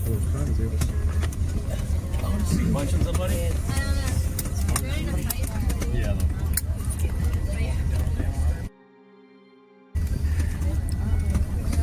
Start videoing. Oh, world star. The workers, knowing that they're at an airport and not a bare-knuckle boxing arena, try their best to get the man to leave. Eventually, they succeed, but the incident caused a 40-minute delay, much to the annoyance of everyone left on board. He like hit me too when he brought me. I gotta get home. Come on.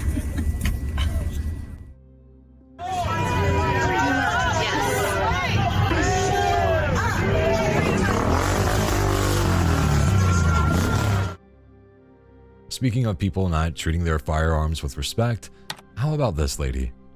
She's attending a local protest with the sole intention of getting into a fight with people she had a political disagreement with. During the argument, she can clearly be seen reaching for her weapon.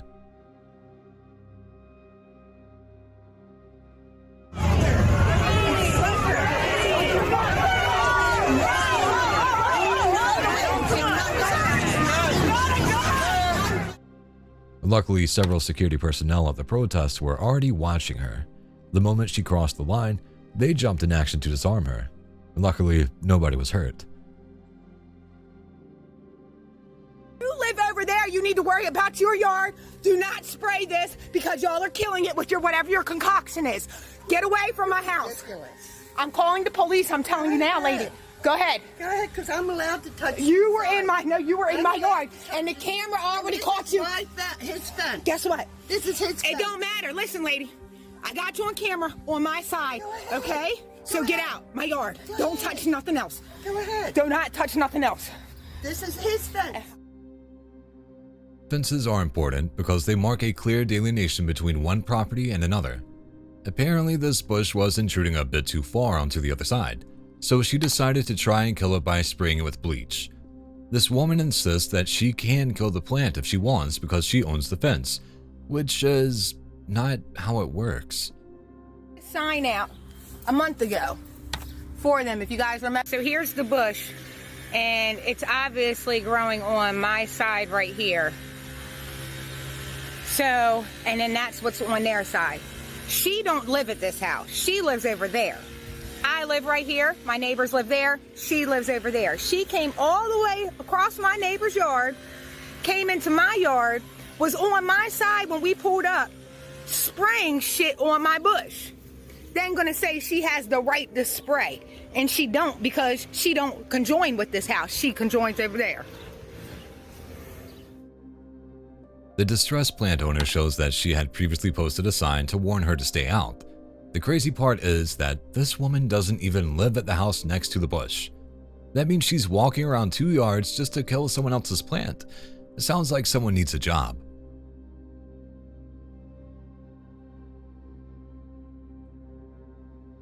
What was a suburban Romeoville to Oklahoma road trip for a murder suspect and his girlfriend ended with their car in flames and state troopers near Tulsa with a very dangerous traffic stop. It was a tragic ending for an even more tragic story. A woman manipulated by her cheating boyfriend into believing he was being threatened by drug runners. Because of the deception, an entire family, along with their 3 dogs, was wiped out. It all started far away from the scene of the crash in Romeoville, Illinois, with a routine wellness check.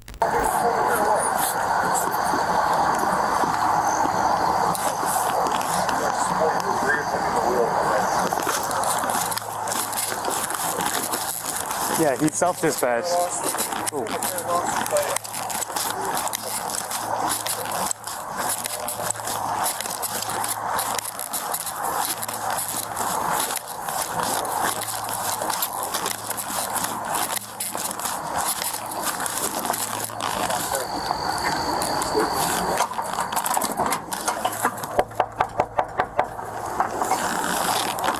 Police arrived at the home of Alberto Roland and Zoraida Bartolomé on September 17, 2023. Finding the home dark, the police decided to try to find a way in. Nothing seems out of the ordinary except for the fact that the family wasn't opening the door. That's when one of the officers noticed signs of a struggle inside.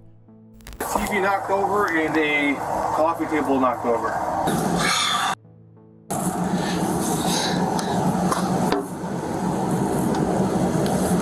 Here, wait. Keep shining, because I can kind of see a little bit better now. Okay. No, just, oh wait. Lights are all off? 3 cars? No, there's, nothing in this room. Compton, the lights are off. It's 9 o'clock on a Sunday. And, no, there's lights on the back room. The lead officer then went to contact Bartolomé's mother to determine whether or not there had been any marital problems or other issues recently, which she confirmed was not the case. Hello? Oh, is this Lydia? Hi, Lydia. This is Officer Strong. I'm here at your daughter's house. When's the last time you spoke with your daughter? Last night? Okay. Did she say if there are any issues going on in the household?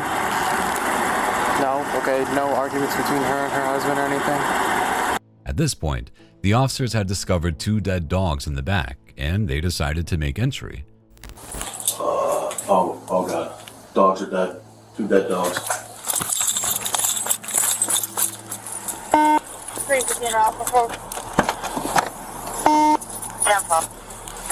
Units from 367. I'm waiting for at least 1 more to make entry. You know what? I'm waiting for 2 more units because I want 2 units up front while 3 make entry in the back. I'm waiting for 2 more units because I want 2 units up front while 3 make entry in the back. Drake, you stay behind me. Right when we get here, there's going to be one dead dog. You gotta get over. Hey, no, you're behind me, okay? To the left, there's a second dead dog. You stay in the back of the stack. You watch our 6 as we move through the house, okay? Fuck, this light's dead. God damn it. Christian, hit. Flashlight? I got one. I got one. Check the door. Here, cover the window. Got it. What do you see, Corey? Move up. I got nothing.Moving up. How many dead dogs you got? We got one dead dog right here. We got a second dead dog. I got blood. I got blood on the floor right here. Hey, why don't you check the door handle first? Romeo, please, anybody here? Hey.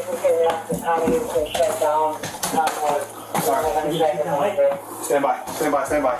Entering with their guns drawn, the police began searching the home. It's clear that nobody is home. After several minutes, they start to discover the bodies.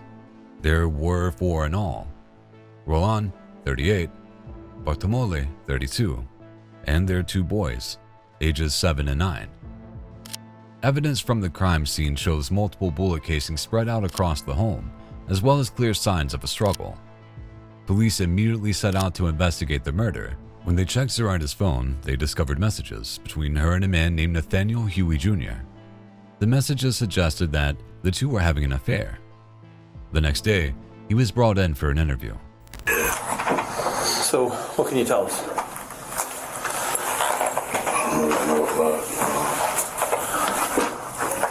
A relationship that stems from here.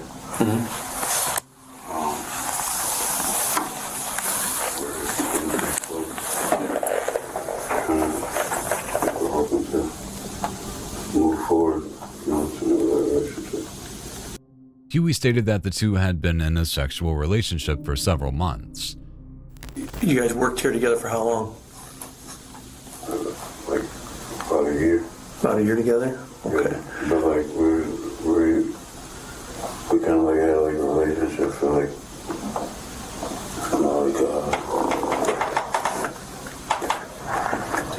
since May, okay. May, June, July. It's like 4 months, 5 months? No, like 3. It's like 3. She's better at the taste. All right. So, were you guys still like talking about, possibly moving forward, or did you guys call it off, or what happened? He also confirmed that she was planning to leave her husband. No, like we were still supposed to be like moving forward with them. Did she say she's gonna leave her husband or anything? She did? Okay. Have you ever had any contact with him? No. No. I was looking for a place closer over by there. Just because she didn't want to move out of the area for her kid. While the interview was going on, police were able to use the Ring doorbell, iPass data, cell towers, and flock camera systems to track a suspect vehicle along a route from Streamwood to Romeoville. They later confirmed that the vehicle was driven by Huey. After his interview, Huey stated that he did not own a gun and that he did not have any past trouble with police. Do you own any guns? No. Okay. Do you have a FOIA or anything? No. Okay. Any trouble with the police department? Like you been arrested or anything? DUIs? Okay. But nothing like shooting, violent or anything? Yeah. Okay. All right. That's all done. Snapchat done. He did eventually get defensive, particularly when they attempted to look inside Huey's vehicle. One last thing, before we drive out of the parking lot, will you give us consent to look in your Denali just for like blood or something? There's no blood in my car. I haven't done anything. I believe you, we believe but you. it's believe you. so now we're at the point where we just got to check off everything off our list so that there's, like I said, you're in a relationship with her, and that's what we're going off of, okay? Yeah. And we want to be as thorough as possible, and part of being thorough is that we just want to take a look inside, because if we didn't do that, we wouldn't be doing our job. I'd rather have like some fucking representation at that point, man. I don't know, like. I mean, I'll be honest with you. When I go back to my bosses and say that you refuse consent, they're going to be like, okay, then was this car at the scene? Did he have something to do with it? And I'll be honest, I'll say, I don't think so. But I can't look him in the face and say I can guarantee you that car was not involved in any crime. I can't make him that guarantee because I can't. To a certain extent, I do get it. I do get it. But like from my side now, like now you guys are calling me back like 3 or 4 times now. Now I'm like, okay. I understand how it feels that we're accusing you, but again, dude, we're not doing that. We literally have to check our list for everything that we got to cover before we leave here. I think it's just better if at this point now I speak to a lawyer. This is insane. It's crazy. Yeah, I get you. I get you. It's not. The way it goes is like this. Now we just can't eliminate you as a suspect. We just have to keep you on our suspect list a little while longer. That's all. I understand it, but then you'll find that they had nothing to do with this. Huey was telling one story, but his fiancée was in a very different situation. Hi, Ermelinda. My name is Detective Garcia. Hello. From the Romero Police Department. This is Detective Wagner. Hello. I know you know what's going on and why you were here. Okay? I know you were talking on the phone with your husband right now. Husband or boyfriend? He's just a boyfriend. Okay. Does he live here with you? How long have you guys been together? 2015. Okay. We're investigating a murder. Okay? I murdered someone. So, we have in our possession some phones, okay? And in those phones, we're doing what it's called a phone dump. So what happens is if anybody's talking on a text app that you can download, for example, Text Now, we can retrieve those messages. Okay. We have retrieved those messages, all right? We've read them. They're pretty clear that somebody's pretty upset at the victim, okay? Is there any way that these text messages are going to come back to you? Or your name, or your phone, or anything associated with that? Things began to change once he was away from Huey and could speak with officers alone. So we'd like to speak with you without him present. Are you okay with that? Sure, do you want me to walk away? Wherever you're comfortable. Wherever you're comfortable, right? Well, the dogs are all around, so... Oh yeah, but we're out front of the house in the backyard, right? I'm not saying go out. I'm not saying go in the house, but we can talk with you out over here. If you're okay with that, we can go over by my car if you'd like. Let me get my jacket. Okay. Sure. Why are you scared of him? Oh, I'm not scared. Well, okay. Why are you scared right now? Because when I called him, because I was scared, I didn't know where he was. Okay. He said, someone's following me. Okay. So I called. And then I heard him say, why are you following me? Do you want to search the car? And then someone said to him, there are messages from you, and it's because her husband found out you were having an affair. And I didn't know that. You didn't know what? That he was having an affair. Okay. When did you find that out? Right now? Just right now. Okay. When's the last time that he had an affair? Because I know this is not the first time. No, it's not. Aside from this revelation, Ermelinda revealed that Huey did indeed possess at least one firearm. How sure are you that he definitely have a gun? I'm actually very positive. Okay. You've never ever seen him with a gun? Well, we go to the range and we'll shoot. So he has a FOID card? No, he does not. So how does he shoot? I have a FOID card. Okay. Do you own any guns? Yes. My question is, would there be any reason why Huey would grab that gun without your knowledge? No. There's no way? Mm-mm.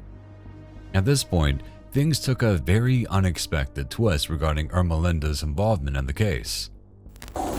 If I were to ask if you can email me your month's cell phone records, would you do that? Yes. Would you not tell him if you do that for me? And nobody's going to tell anybody? No. Here's my card. My email's at the bottom.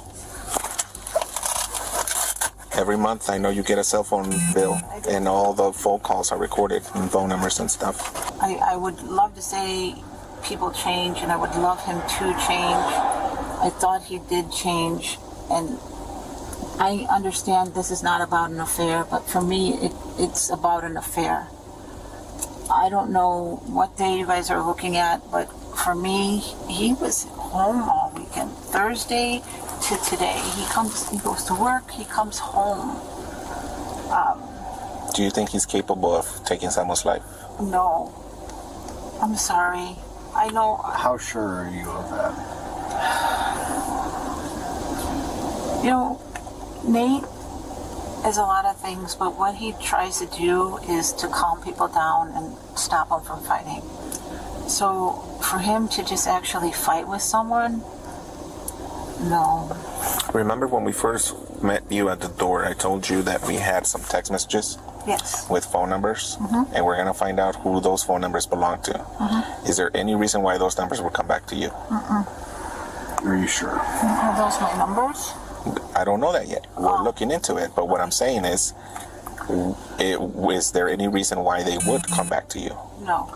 Because all that, either if it's from the phone or if it's from like a third-party app, all that stuff we can look and get the subscriber information. Understand. And if that is in your name, the phones, it's going to come back to you. Yeah, no. Wait, was there, you said in the beginning, you told me that because it was like fighting? There's several numbers that have made some remarks that we're looking into who they are and what those numbers belong to, right? Gotcha. Now, if I then find out that they do belong to you and then you say, oh, yeah, about that, that's not going to look very good, right? Understand. So that's why I'm asking you right now. I don't know who those numbers belong to right now. Yeah, no. As they started collecting data from phones and computers, they realized that Hermelinda, angry that she had been cheated on yet again, began an elaborate catfishing scheme. Posing as various personas and fabricated conversations, she convinced him that Zoraida and her family posed a threat to him. She pretended to be a cartel leader and said that Zoraida and her husband were drug dealers. Eventually, she convinced Huey that if he didn't do something about them soon, it might be him on the chopping block. Shortly after their interactions with police, the two fled. They were not seen again until a camera system at Walmart in Katuska, Oklahoma, spotted them. They can clearly be seen on surveillance footage shopping. When they left, they were clearly in good spirits. It wouldn't last. Police were quickly dispatched to the Walmart, but the couple immediately fled. After a brief chase, Huey smashed his vehicle into a median, which caused the car to catch fire. In a fit of panic, he shot Hermelinda and then himself. By all accounts, he died never knowing that it was his own fiancée who had tricked him into killing an innocent family. The lawsuit? And she's harassing and okay. me for my life. Your life? I want her to be behind bars, as you said. But the cops come every day and they won't do anything because I have done nothing wrong. Oh, the cops don't mean anything. Oh, okay. So yes. In order to get somebody arrested, you have to go through the cops. Get away from my home. I'm calling the cops right now. Do it. Call them. Harassing me. Call them. I would love to see them. Call them. Okay, call them. Yep. Get away. I'm not doing anything. Get away from me. You're harassing me by putting the sprinkler on me. I'm not over by you. Oh, yeah. Okay, call them, please. Apparently, the residents of this neighborhood have been through hell and back again dealing with this lady. Even though she has literally put up wide fencing all around her property, she still continues to yell nonsense and threaten her neighbors whenever she gets the chance. She also calls the police on people for harassing her, even though they're doing literally nothing. What are you threatening? What are you threatening me? Stop threatening! Get away, get your flowers off. I'm getting water! You're wasting water, so I'm using it for a good purpose. Go turn There's your nothing. Water on. Why would I? You're wasting water. This is environmental issues. You're wasting water. It's none of your problem. It is actually. I live in this world. I care about it. Good. There are half a dozen videos where both of the ladies film each other and provoke each other, only for the older, fenced-in lady to call the cops. Who knows, maybe the saga will end with them falling in love.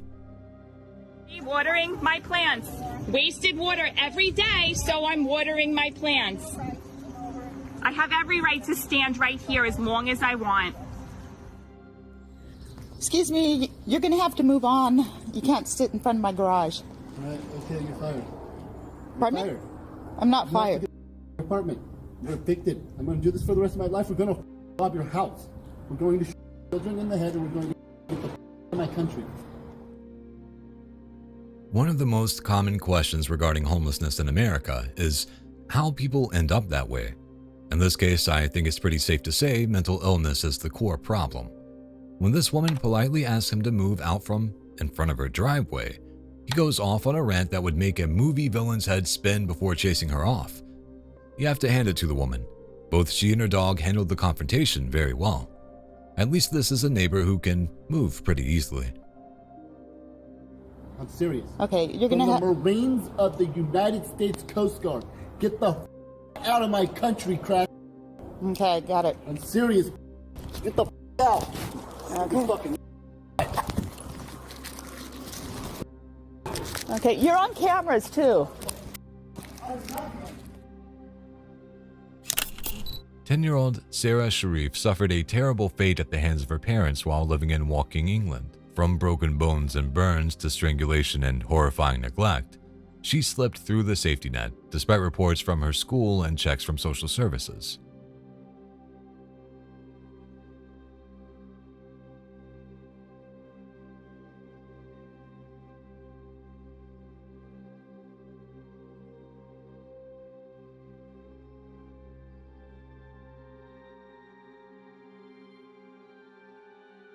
On August 9th, 2023, just hours before police officers found Sarah's lifeless body in her bunk bed at the family home, CCTV from Heathrow Airport captured her father, Irfan, stepmother, Binash, and uncle, Faisal, walking calmly through departures, passport control, and boarding gates headed for Pakistan. Once they landed in Islamabad, Irfan made a chilling call to the UK police, confessing what he had done. "I illegally punished her," he said.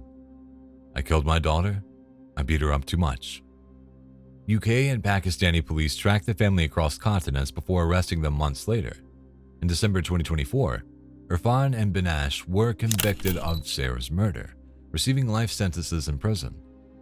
Faisal, Sarah's uncle, was also convicted of allowing Sarah's death and was sentenced to 16 years behind bars.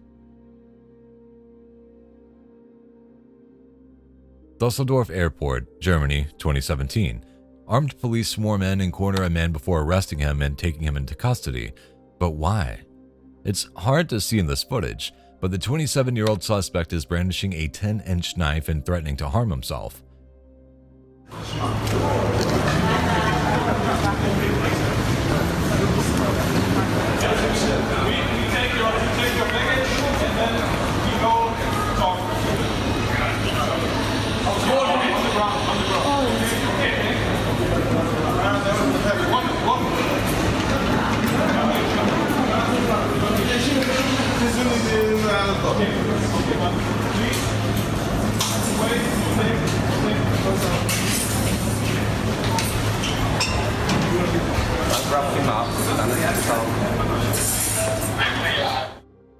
Thankfully, nobody was hurt, and the man was taken to a psychiatric hospital for evaluation.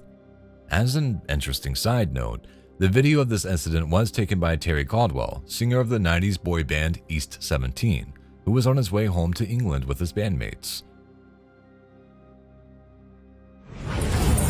Mate, wait, what you got in your hands, mate? Huh? What you got in your hands? Why do you have your knife out? Come here. Over here. Keep your hands where I can see them. Come over here now. Wait. Come from where? I see you, but you had a knife in your hand. Come to the side. Nobody. Right, go over there. Right. Knife to control. Right, come in here. Right. Don't play with knives. Come in here. Knife attacks are a real problem in the UK. The police have learned to be very quick at spotting people walking around with edged weapons. In this case, an officer confronts a man who he claims had a knife in his hand. He denies it, but the officers detain him anyway. Yeah, he said have a knife.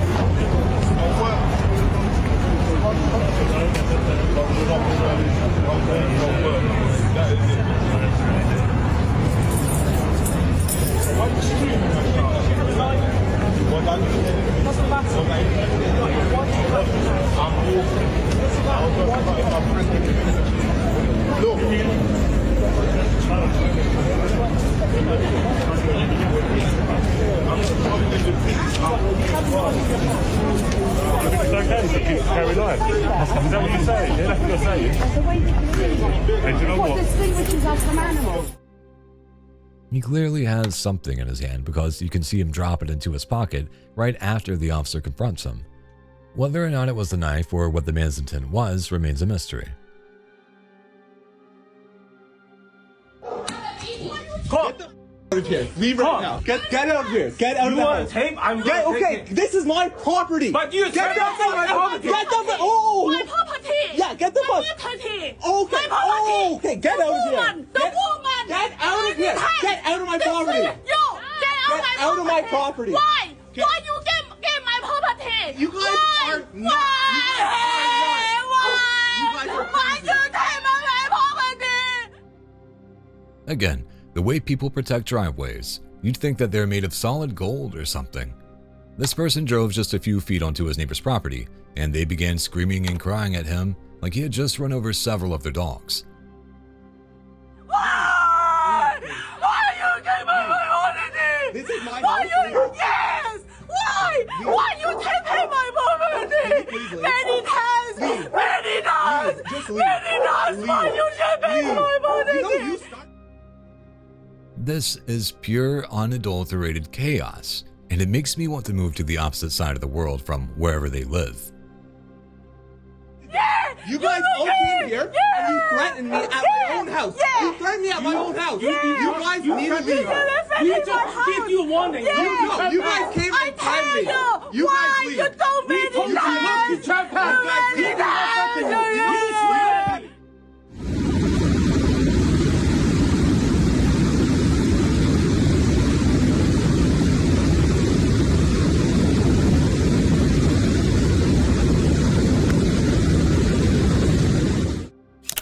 Karath Kumar was a popular influencer in India, known for his passion for adventure and creativity. In 2023, he thought he'd found the perfect place to record a video for his followers on TikTok, standing on a rock in front of a majestic waterfall. Sadly, this clip would go viral for all the wrong reasons.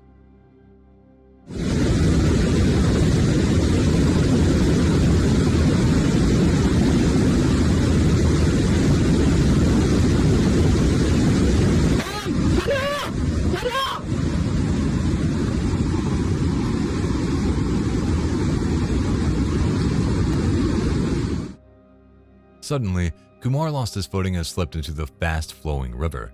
The influencer's body was found a week later in the jungle, confirming he had not survived. Grown man! Talk to me the way you talk to them.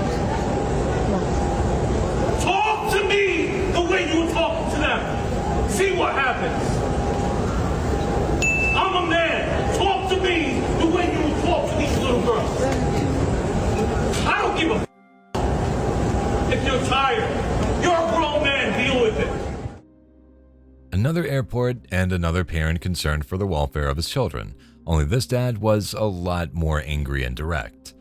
Clearly, this man is unhappy with how two teenage girls, supposedly first-time travelers, have been spoken to. According to some reports, the kids this guy was concerned about may not have even been his own, but might be the daughters of the man the guy is yelling at. They're tired. They're teenagers. Let them breathe. It's their first time traveling. You're giving them a hard time. You're making it go from a good experience to a...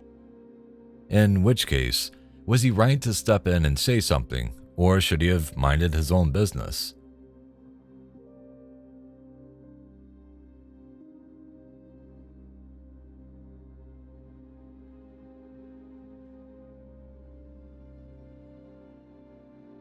Papangu is a traditional character in costume from Brazil. He is intended to bring joy to those who see him, but this video shows that isn't always the case.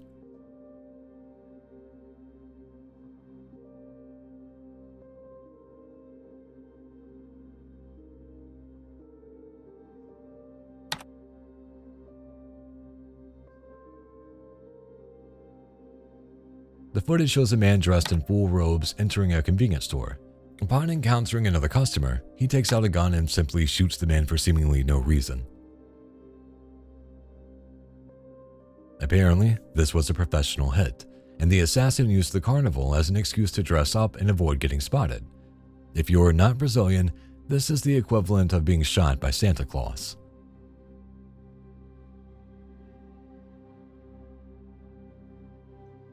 What was the build up here? What was the lead up to this? Well, I was with a friend from work. I don't really get into my car. Okay. How much have you had to drink tonight? Well, too much, evidently. Too much? This is Melissa House, a 55-year-old resident of Illinois. During a visit to a local Dollar General store, House's husband, 49-year-old Jeffrey House, was run over in the parking lot. Jefferson County police arrived just before 9 p.m., where they found a crowd of people and a man lying injured under a blue truck. Hello, sir. Can you hear me? County unresponsive. Looks to be head bleeding.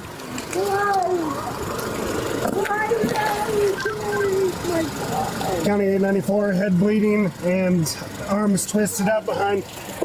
All right, hang on. Let me try and find the jack.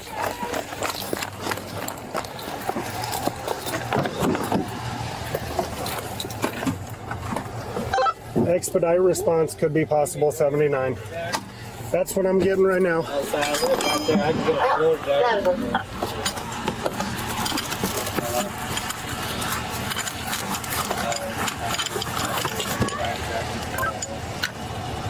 County 894, I'm going to attempt to jack the front of the vehicle off of this patient. The officer first plans to lift the truck in order to provide relief to the injured man. As he assembles the jack, he attempts to discover the man's identity. Who is this? Do we know? I am not sure. I am right over there and I heard some people arguing. Anybody know who this is? No. It's At this point, Melissa, who had been standing on the side of the parking lot, comes forward, hysterical with tears. The officer asks her what happened, but quickly dismisses her so that he can tend to the jack. How long ago did this happen? Was it right as we were called?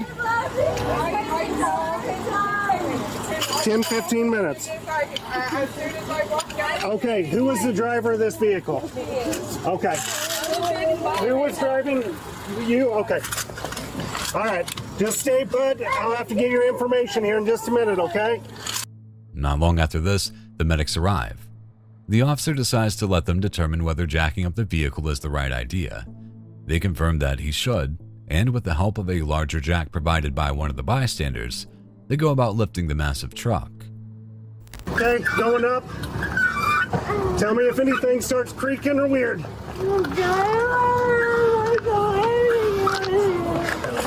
All right, I'm not going to be able to see, so I'm trusting you guys. You're off the ground on this. Off the ground? Am I off of him? Oh, sorry. Did not mean to bump you.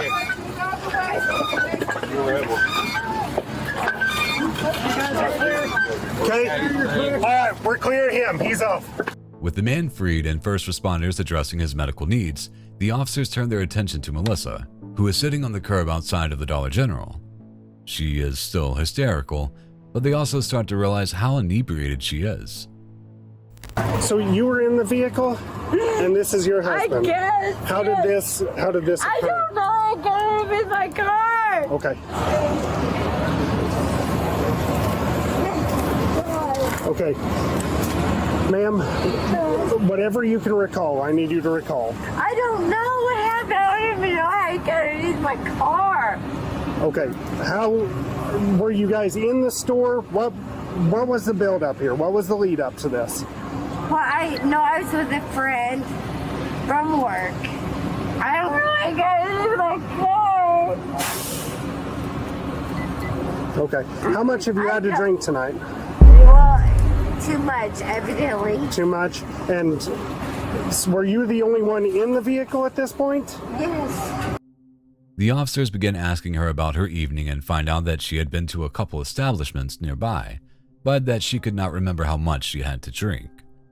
Over the next few minutes, the officers continue to ask her questions, but things simply are not adding up. And the biggest question remains: how did you get in that driver's seat today? At this point, a story starts to emerge that had previously been hidden. Well, I know my husband, when we left the bar, they were arguing about me drinking too much. Your husband was at the bar with you? And did you drive away from the bar? No. Your husband drives? Yes. Okay, so how do you get here then? Well, we got here and I departed from some friends. Your friends met you here? Yeah. Now there's an argument. The officer knows that Melissa was behind the wheel and intoxicated. Now it seems like she might have had at least some motive to hurt her husband. The next step is to perform some field sobriety tests and determine exactly what condition she's in. While they wait for the equipment, the officers begin talking to some witnesses. I'm sitting there, she pulled up, a little white car pulled up beside her. Okay. And they got in an argument. Getting all the TCR. They was arguing back and forth. These two are? Yeah. Okay. That dude there, the guy was doing all the hollering and yelling, something about my wife, and this and the other one, my girlfriend, and all this back and forth. So the other male is in the white car at this point? Yeah. Okay. There was a white car. Well, they finally calmed down. The white car backed up, leaving. I wasn't looking then. I heard a thump, and when I looked back over, he's laying spread eagle on the ground. Okay. She goes and gets in the car, fires the car up, backs up, turns the fog lights on, and then turns the left one on, and turns the right one on, and starts pulling forward. And the dude standing in the door, he's hollering stop, I'll holler and stop. And when she finally stopped, she was sitting up on him. He literally rolled over. According to this witness, Melissa Howe intentionally ran over her husband after an argument. There was also another car involved. Apparently, two people had offered to drive the inebriated Howe's home, but Jeff had become incensed and accused the male driver of having an affair with Melissa. This dramatically changes things, and the officers now need to return to Melissa. They began to initiate the field sobriety tests. She repeatedly admits that she's too drunk to perform them, and they eventually stop.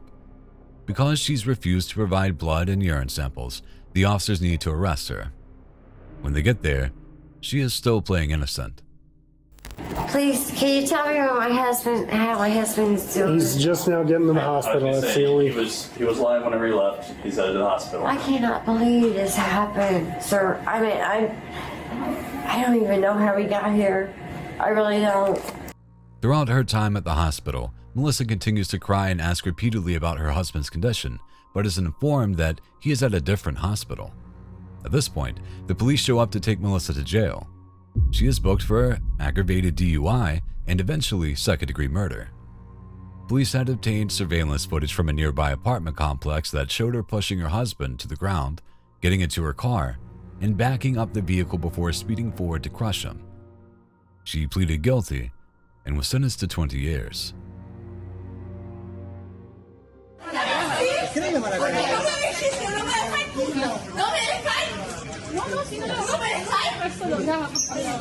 Peña, no te vayas, no, olvídalo. Por favor, llamen a Frick. Entonces ustedes tratan como persona. Tratan como persona. Yo soy una hija de un general y ustedes me están tratando mal. Soy una hija de un general y me están tratando mal. A mí ya me amiga. ¿Qué wea? Soy una hija de un general. Have you ever been this upset after being charged a fee for an extra bag?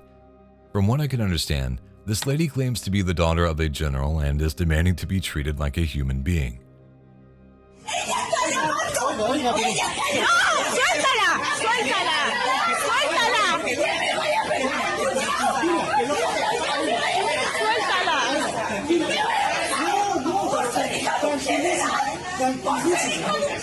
Peña, ándate, vámonos. I'm not sure how other humans are treated in Chile, but it's pretty common for humans around the world to be charged for having additional luggage at an airport. Voy a llamar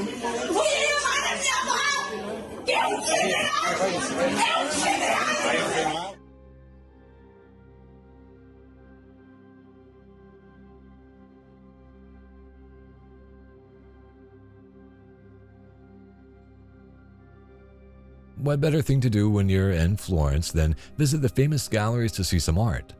Emphasis on the word see. This guy was so eager to get a photo with a portrait of Ferdinando de' Medici that he leaned up against it, eventually punching a hole in the priceless work of art.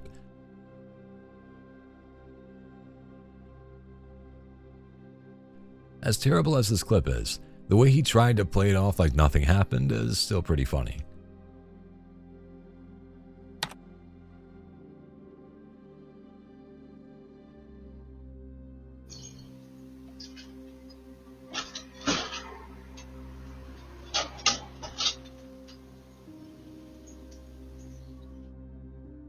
In suburban America, driveways are just as important as fences.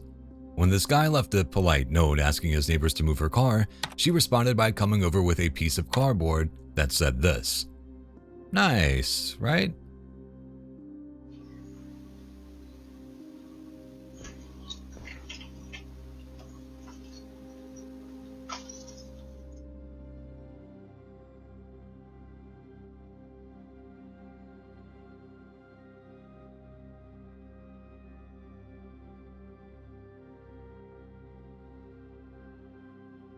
This disturbing video of a man shaking while eating rice is from 2022. The man's name is Agathron Gay Dalmallingham, and the video was taken at a prison in Singapore. Notice the guard watching in the background. Dalmallingham's hands aren't shaking because of a medical condition. It's from fear of death, as he's about to be executed, and this is his last meal.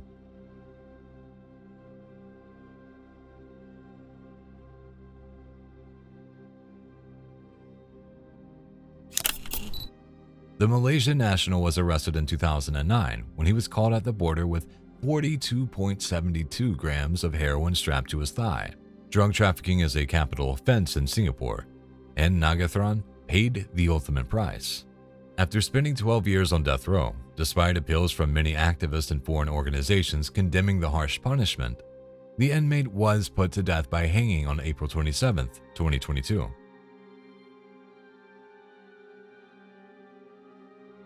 Thank you. I have to finish this. My kid's life in danger if I didn't say this. I have been kidnapped, me and my kids.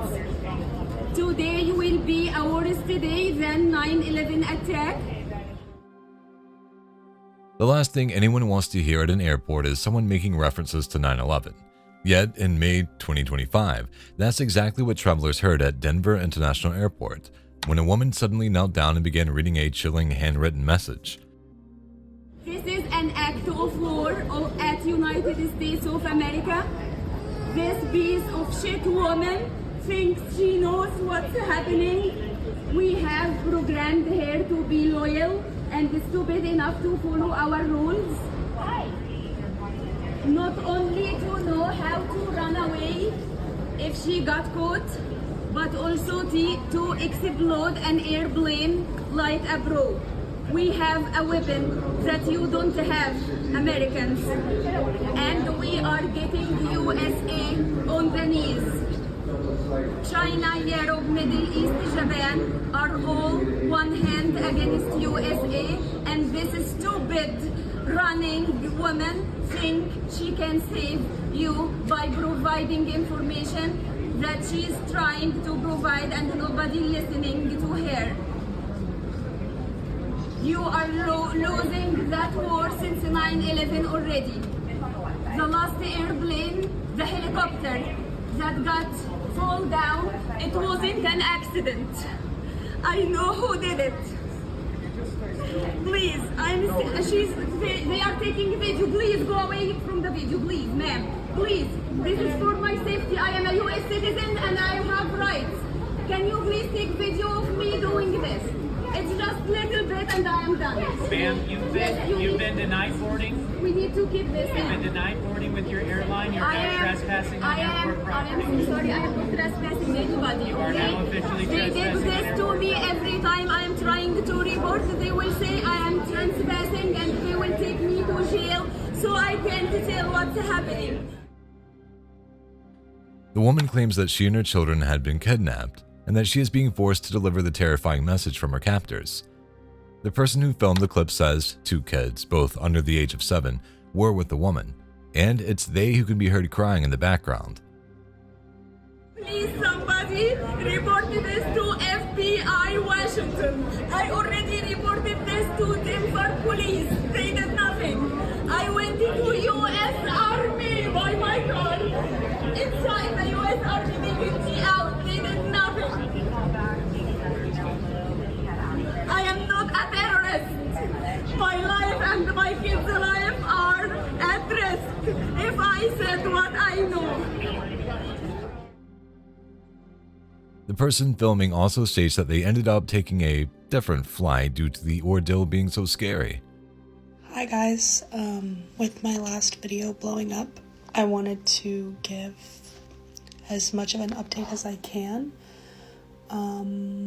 It was really scary. I ended up getting on a different flight I'm on a study abroad program right now. I ended up getting on a different flight, and I think that they ended up canceling the flight that she was in front of. But I don't know too much. I talked to a guy after she got taken away, and I guess I should start with what happened after that. Basically, she had 2 kids there, both like under the age of 7, who someone working was like taking care of, and that's like the crying that you can hear in the background of that video. They were super nice to the kids, and it was just really weird. I mean, her kids were there, so the kids were with her, but she like finished saying the thing, and then they were like, you need to go, like we have to take you like to a hospital or something, and she was like, no, I can't leave like the airport, like if I leave the airport they'll kill me, like they'll kill my kids. It was really scary. Interestingly, security didn't cut the woman off. Instead, they let her finish the creepy monologue before escorting her out of the airport on a stretcher. I am asking for USA protection. I am willing to provide all the evidence that you need and voluntarily be on the polygraph. I can be on the polygraph voluntarily. I need an FBI criminal lawyer. I am not speaking with the police without a lawyer. Please, somebody help me. I don't know my rights and they are violating my civil rights. I am trying to report this. Every time I call 911, my call got forwarded to another person who pretended to be police. I am only speaking with FBI at Washington, D.C. and the CIA here in Denver, or FBI in Denver too. I am not speaking with police. I am so sorry. She seems genuinely terrified, but there are no indications that the threats from her captors are credible. That didn't stop some wild conspiracy theories floating around in the comments online, but many believe that the woman was likely suffering from mental health issues. Would you have gotten on your flight that day after witnessing something like this?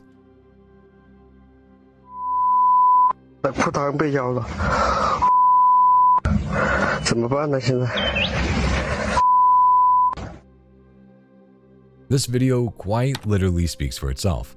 Even if you're not a man, you know that this guy is going through literal torture right now.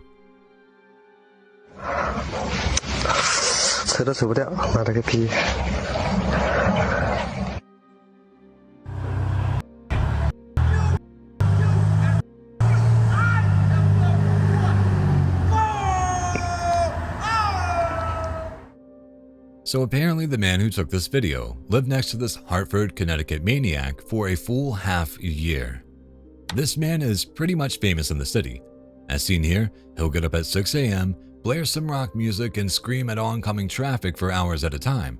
I mean, I guess he's number one at this, anyway.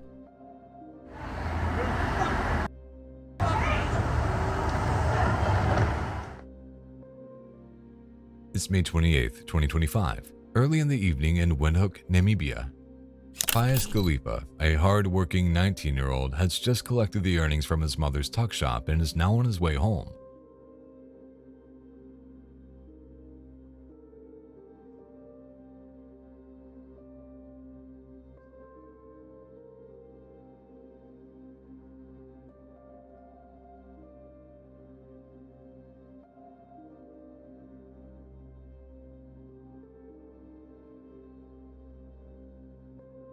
CCTV tracks him walking along the street and attempting to hail a taxi. Less than 2 hours later, he was dead. At around 7:45 p.m., officers found Pias barely alive, suffering from a stab wound to the chest. He managed to whisper that he was attacked by 2 men before tragically succumbing to the severe blood loss. He was a brother to me. He was one of the strongest people I knew. And he never let people who he cared about just suffer. He always helped. I met Pius in grade 8. Like, he was a newcomer at my school, and I became friends with him. We had our ups and downs, but he was always there for me, and I was always there for him. For somebody to always sleep in the middle of the night, knowing that I took a young boy's life, that still had a bright future ahead of him, knowing that you did that, I don't know how you are able to sleep. So it's pointless that you are even happy with what you did, instead of coming forward and say, I'm the one who did this and I feel this and this. But it really hurts me knowing that we have to come here knowing that we lost somebody that's very dear to us. A seemingly senseless act of violence, and as of the most recent reports, his killers are yet to be found.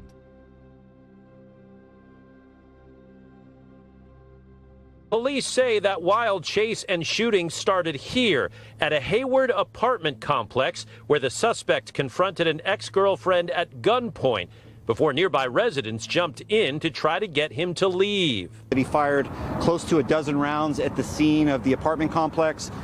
We believe that had people not intervened at that complex, that it's likely he might have committed a homicide. On October 24th, 2022, Hayward, California, police were dispatched to an apartment complex off of Gary Drive to investigate a report of domestic dispute. A man had gone into his ex-girlfriend's home armed with a gun and gotten into an argument with her mother before being locked out. Soon after this, the man's car can be seen leaving the housing development, but witnesses had reported he fired several shots at nearby cars before doing so. Okay, what's going on, honey? So my doorbell just rang. It was my daughter's ex-boyfriend, and he came in here and he showed me a gun. I kicked him out, but he's still like ringing our doorbell. My neighbor told me he's like banging on our door right now. Okay. He's banging on the door right now. And my 2-year-old is here screaming. With a handgun? Yes. Did he point it at you? He showed it to me. He didn't point it to me. And he's telling me he needs the keys to the car. What keys to the car? He has no car here. He's like banging on our door. I hear him. Hold on. What's his name? I don't know his last name. White, black, Hispanic? No, he's black. How old? He's banging on my door. He's not even 20. Okay, 20 years? Yeah. What's he wearing right now? All black. Black hoodie, black jeans. I'm assuming black shoes. I'm not sure. I really feel like he's banging on this door with this gun. Okay, hang on. Oh my gosh, I know.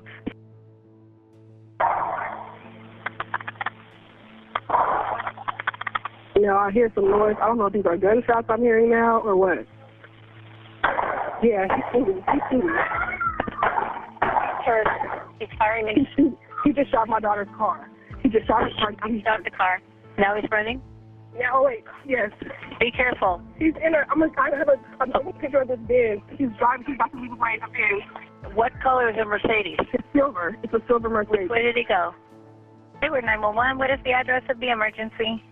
My next door neighbor started screaming, and there was a guy in her house, and she made him walk. She pushed him out the house, and then he keeps running up and back up and down the stairs, and she keeps telling him to leave. I heard the last thing I heard her say, well, she locked her door. But okay. She says, I know, but she was screaming, and I ran outside, and she's like, I know your name. Get out. And he keeps coming back up and down the stairs. He's okay. Yeah, he's about, I think he's like 5'11", medium brown skin, afro with a black hoodie, and some, I think they were khaki colored pants. Black hoodie, khaki pants. Any weapons or anything you saw? No, but he was carrying like a little backpack with the strings that go over your shoulder. A little tiny one, looked like a girl's backpack. Got it. Hayward 911, what is the address of the emergency? Gary Drive. I just saw a man shooting a gun into a black car in our parking lot. You said you saw him shooting a gun into a black car? Yes, from my bedroom window. Okay. Did you see where he went?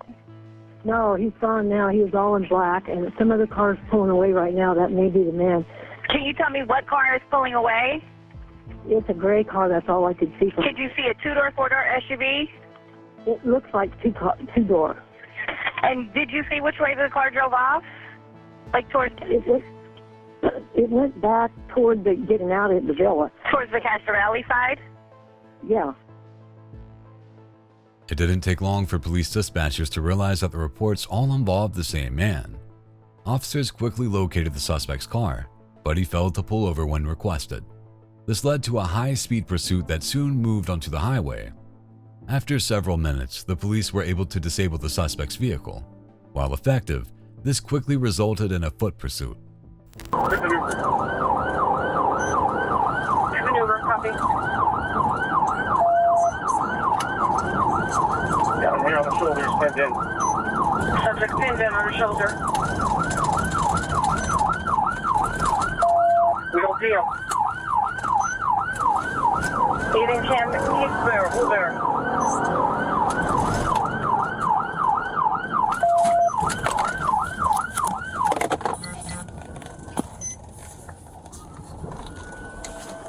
Trying to put that foot down.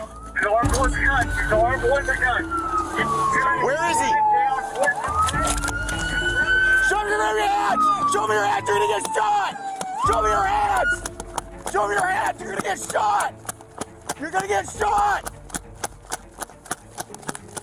You're gonna get shot! You're gonna get shot!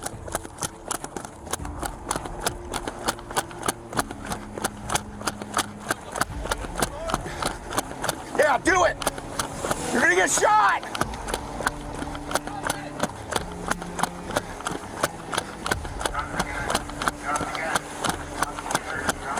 Drop the gun or you won't get hurt! Go! Go! You're good.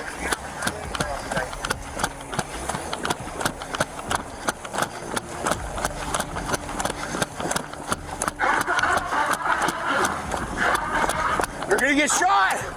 Drop the gun!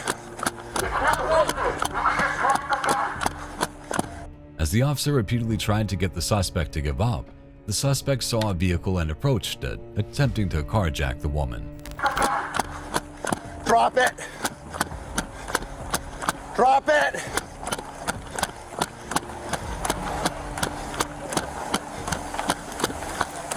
Don't! You're gonna get shot if you go in that car! You're gonna get shot! Despite several warnings not to approach the car, the suspect does so. Then, as the officer closes in, he turns, holding his weapon at the ready. It's at this point that the officer opens fire. The suspect was pronounced dead at the scene. Somebody take this! I didn't do nothing! My name is Michael Singleton. You have warrants. My name is, I got a traffic warrant. My name is Michael Singleton. I want you to please take this. They arrested me for wrong reasons.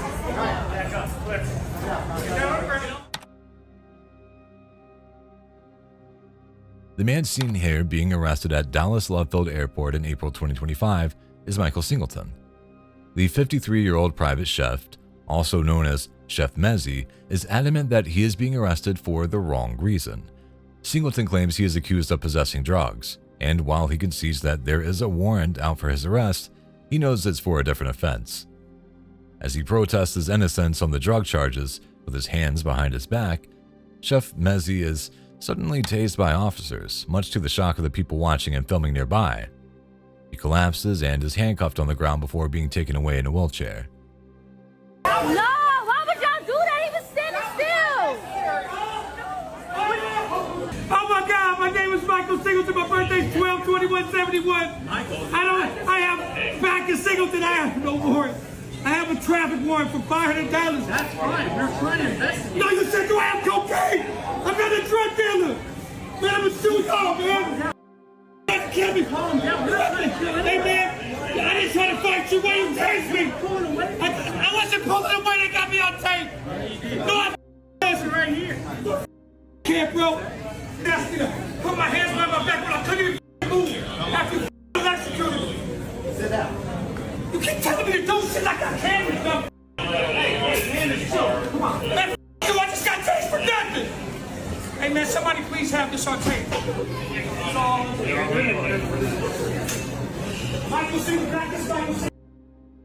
Dallas PD says he resisted arrest, tensing his arms, so they legally used the taser to de-escalate. Meanwhile, Singleton's attorney claims that the use of the taser was excessive and that their client was compliant, with his hands behind his back and not presenting any threat. As it turned out, the only outstanding warrant was for a traffic ticket worth around $500. I was like, can I pay for this right now, you know? And they didn't accept. They said I had to use cash. So I had to call my son to cash app him to get the cash, come up here and get me out. So I was there for about a couple of more hours, and then I was released. Charges for resisting arrest were dropped when Singleton paid the traffic warrant, but he has since demanded an apology from Dallas PD and is planning to sue. This video is truly wild. It shows Los Angeles police officers responding to a home where a man has been accused of domestic violence. One operator 282. I need help, please, please, I need help. I need help. I need help. 90,018 Drive. Please, I need help. What's going on? My son is telling his baby mom. He won't stop. I'm trying to cut him the time. Okay, hold on one moment. Let me go ahead and get the. Don't hang up the phone, okay? Please, because I'm trying to. Oh God. Hold on one moment, okay? Let me broadcast to the officers. Southeast Unit Fire, domestic violence in progress, 118th Drive. Suspect is now on the porch and he is armed with a gun. 911 operators picked up a frantic call from a woman claiming that her son was hitting his girlfriend. The dispatcher quickly sends police out to the site, warning them that the man is apparently armed and may even be attempting to commit suicide by cop.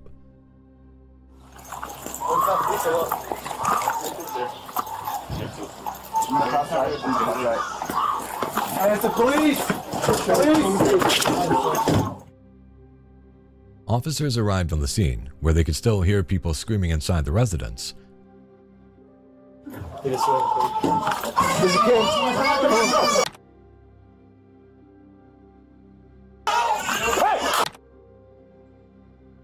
has a rifle! He has a rifle! Come on! Don't reach for it! Don't reach for it! More than a dozen armed officers enter and attempt to engage the suspect, only to realize that there is a child in the home. After securing the toddler, they engage the man, who is armed with a rifle. This gives the rest of the family a chance to escape. Up to your left. Perfect. Point. Keep giving him commands. Keep coming up, man. Keep coming up. Oh, shoot me, bro. Keep crawling, dude. Shoot me! Just crawl, dude. You had me crawling on the ground. Keep crawling this way, bro. That's the best way to do things, bro. That was a good shot, though. Just crawl this way, bro. That was a good shot. Y'all just did all that just to cuff me up? The fuck? The gun is fake! Alright. Man! Wounded, the man crawls towards the police, who arrest him and provide medical aid until paramedics arrive. In my driveway, and I have it on video. I have it on video. I did not. That's a crime, you know. I did not do that. Why would I do that? That house has security cameras on it, and I have it all on video. You pooped in front of the blue truck. No, I have not. Well, that's not what the camera says. You look just like the person on camera. Can I see this video? It's on a hard drive. I can bring the laptop later. Here's a good one for you. Apparently this young girl pooped in this man's driveway and he managed to capture it on tape. There's no video of the actual evidence, thank goodness, but from the way she's acting, it seems like she probably did, right?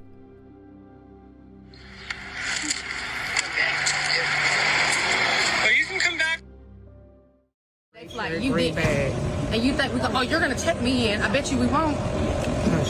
Okay? I paid for a ticket. And you paid $25 for an agent assist fee, and you checked in 3 hours later. Hello. I just said that I. Gonna get on your flight. Yeah, I just said that I would pay the $25. And you thought you was gonna get on your flight. And you thought you was gonna get on your flight. And you thought you was gonna get on your flight. And you thought you was gonna get on your flight. I literally paid for a ticket. I'm here 30 minutes. I'm here 30 minutes before my flight, and they're not letting me check in. And you're not getting on your flight. Because it's a policy. We don't control that. You were about to let me check in. You were about to let me check in, and you decided that you ain't gonna let me check in. Make me check you in. You literally work for a company that I bought a plane ticket for. A man who booked a flight with Frontier Airlines could not get past the frontier of the check-in desk when he got there 30 minutes before his plane was due to take off. The staff's sassy attitude only serves to escalate tensions and add to the man's frustration as they refuse to check him in and prevent him from catching his flight home. It's generally recommended that passengers check in at least an hour before their flight, but filming the guy and mocking him isn't part of the employee's handbook. How do you think the staff should have handled this situation? I'm here 30 minutes before the flight. Can you please leave, sir? No. Can you please leave my personal space? I'm not in your personal space. This is not your personal space. This is my stationary. This is not your personal space. You work for a company. This is not your personal space. We ain't got to worry about it. We ain't got to worry about it. You don't have to worry about it. You're literally not doing your job for a customer that has paid for a plane ticket to get home. I told you to stop putting the camera on me, sir.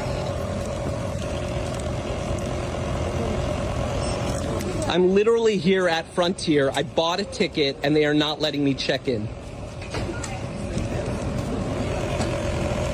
For no reason whatsoever. Well, you said you're never flying the airline again, so we might as well help you out and have you not fly the airline. I've already bought a ticket. I've literally already bought a ticket, and this is your reaction.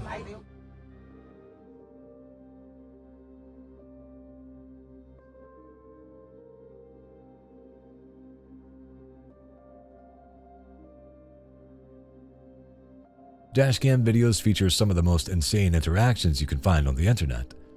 This one is a perfect example. It starts with a man throwing a bicycle into the highway lane, forcing a car with a family inside to come to a complete stop. Moments later, he picks up a baseball bat and attempts to chase the poor driver down. Though some claim that this is an attempted carjacking, others see it as insurance fraud. It works like this. The car hits the bike, you hit the car with the bat, and you claim you are injured to get a payout. It's significantly better than the old way of just jumping in front of cars for real.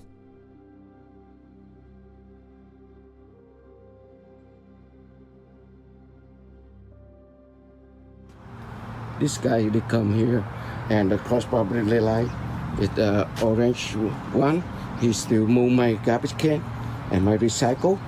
And he work my property here. And I warned him so many times. And he's still walking my property line. So I gotta move this can off my property. It's not hard to feel sorry for the poor guy filming this video. He obviously doesn't speak English very well, and his sassy, Karen neighbor keeps talking to him as if he's a child, repeatedly telling him that his surveyed property line is not his property. Not your property, your property, the orange line already, man. No. Hey. This bush is on my property. No. And so we're gonna cut it down into a nice hedge. You cut, I see you in the court. Imagine putting up this kind of fit over a couple of trash cans. Truly ridiculous. This is 20-year-old Luke Davidson, and he's in a lot of trouble. Caught on CCTV at a gas station in Cambridgeshire, England, he has just made a fatal mistake. Driving behind the wheel of a black Chrysler 300, Davidson tried to pull out of the station, but cut directly in front of a red Suzuki GSX 1400 motorcycle. Riding that bike was 57-year-old Ian Parnell. The impact was catastrophic. Davidson stopped, got out of the car, walked over to see Ian laying on the ground, and then he ran. Ian Parnell was pronounced dead at the scene. Officers called up to Davidson an hour later after he called the police and admitted his guilt. To make matters worse, the 20-year-old had already been banned from driving, twice. No, I'm cooling. I'm handling myself. Put your hand behind your back, mate. Lou Davidson, I was driving. I literally just went to look for my car started. Cool, Luke, I just need to advise you, mate, at this time you're under arrest for causing death by dangerous driving. He pleaded guilty to causing death by driving while unlicensed and uninsured and received a 4-year, 7-month prison sentence. He was also banned from driving for a further 8 years. Should he have received a harsher sentence? Let me know. What do we got? Intoxicated male up on mine. At one point he had his pants off and his underwear. They're asking me to leave the plane because they don't want to fly 5 hours to LA within his conditions. Not responding, put on your seatbelt, broke them off. How you doing, sir? You're the person in charge? How you doing, Sergeant Garcia with the Miami-Dade Police Department? So I understand that one passenger he needs to get off, right? He's severely intoxicated, belligerent? No, he was unresponsive prior to push. He seemed okay. Then after when they pushed, they tried to get him to put his seatbelt on, but he was still passed out. Plane came back. We're trying to get him up. Couldn't get him up. Called paramedics. They finally got him up. Crew at this time don't feel comfortable with him flying because they're not sure what's going on with him. So I just kindly asked him to just go ahead and deplane and I'll put him on the next flight, which actually leaves an hour and a half from now. It's November 2022. NFL superstar Odell Beckham Jr. is catching some Z's in first class on American Airlines Flight 1228. Flight attendants shake him awake multiple times to buckle up before takeoff, but he's drifting in and out of consciousness, and they don't know if he's injured or intoxicated.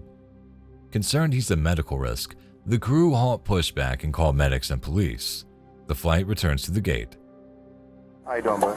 Rene Garcia, Sergeant with Miami-Dade Police Department. Nice to meet you.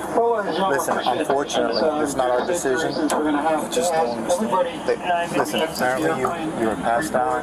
They had to wake you up. They had to come back. Listen, we're trying to accommodate you. Listen what's going to happen, bro. I want to avoid any embarrassments or any issues. The crew, the captain's the one that makes the final decision. Right now, for whatever reason, they're asking you to leave. They're going to rebook you on the next flight. I don't want it. OBJ finally wakes up and buckles up, but when staff asks him to deplane, he refuses. Miami-Dade cops board and assess the NFL superstar. They think he just looks tired, not visibly in danger. But the crew insist on his removal. So listen, just make yourself comfortable. Once we deplane, then I'm going to ask him, then we'll just walk off, okay? And hopefully they'll put you on the next flight, okay? All right, man.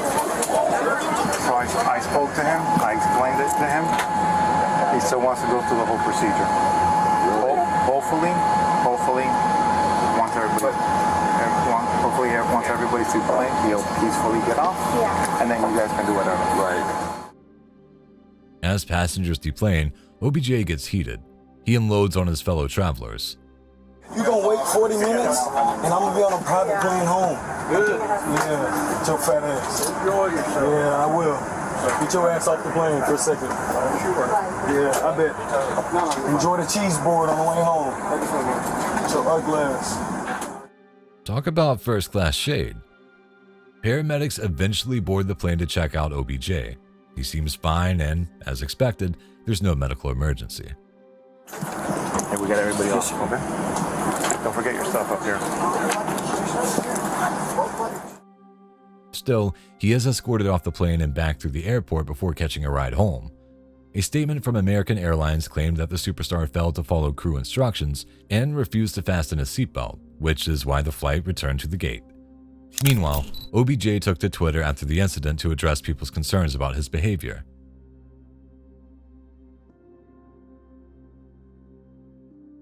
After hours of standing off, this situation has now rapidly deteriorated. The LAPD moving in on horseback, firing rubber bullets at protesters, moving them on through the heart of LA.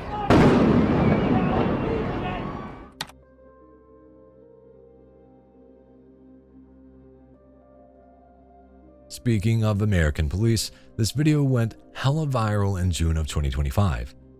It shows an Australian reporter covering the Los Angeles ICE protest getting shot by a rubber bullet on camera. You can clearly see the officer turn and deliberately shoot her for no reason. Shut the fuck up! You okay? I'm good. Are you okay? The officer later claimed it was a case of mistaken identity, but it's pretty hard to argue that you didn't know the lady in front of the camera with a giant microphone was a member of the media. Relax. I'm watering the grass and my flowers so you can wait. It's not hurting anything. Give me a break. I'm coming out. I need to get out here. Good for you.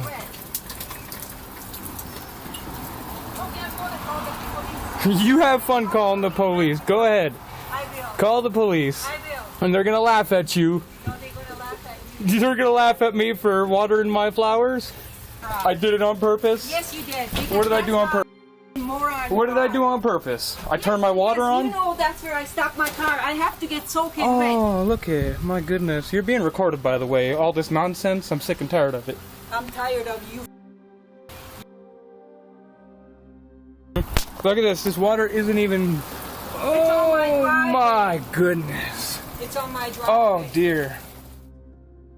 Here's another one of those completely insane neighbor interactions that could have been entirely avoided. This man was watering his grass and flowers, but his elderly neighbor is angry about the water dripping into her driveway. She threatens to call the police before repeatedly insulting the man. He finally walks up to her to show that there was only a small puddle of water in her driveway, which is unlikely to cause any harm at all. Anyway, she sounds sweet. Holy jeez. Oh my goodness. Oh my goodness. Go ahead, keep doing it. Yes. Keep doing it. Yes.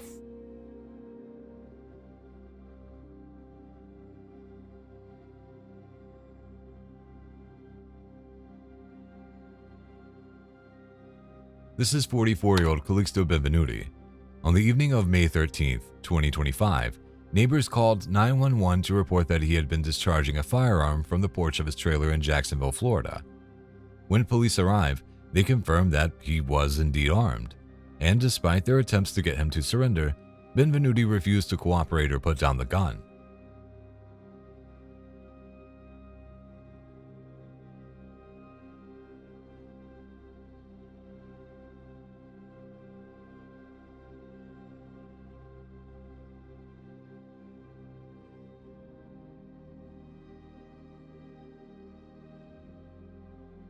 Benvenuti's family members shared with initial responding officers that Benvenuti showed signs of being a paranoid schizophrenic. Although he was never formally diagnosed, he self-medicated with alcohol, methamphetamine, and other narcotics. According to his family members, Benvenuti experienced visual hallucinations, claiming he could see his deceased father and grandmother. Additionally, Benvenuti's family members shared with officers that Benvenuti was agitated the evening of May 13th because he'd been unable to obtain narcotics.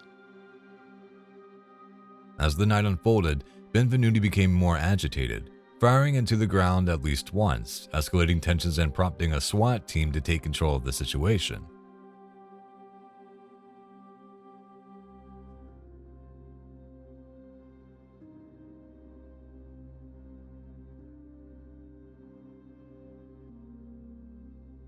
Waving a stick at officers in one hand and holding a gun in his other hand, Benvenuti attempted to enter a neighbor's house.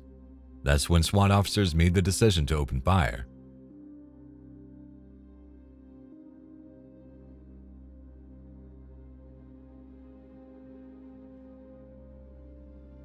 Despite immediate efforts to save Benvenuti's life, he succumbed to his injuries and was pronounced dead.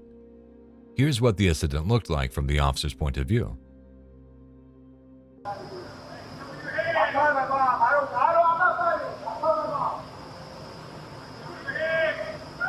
Don't let him get out of their house. You might be coming.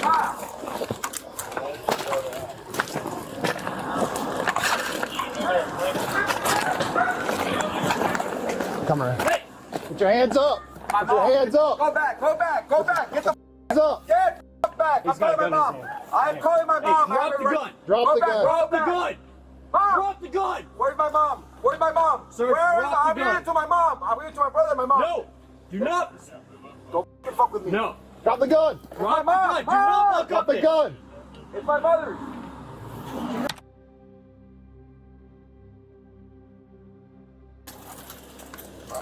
He's still moving. Hold on. I can't see his right hand. Hold on.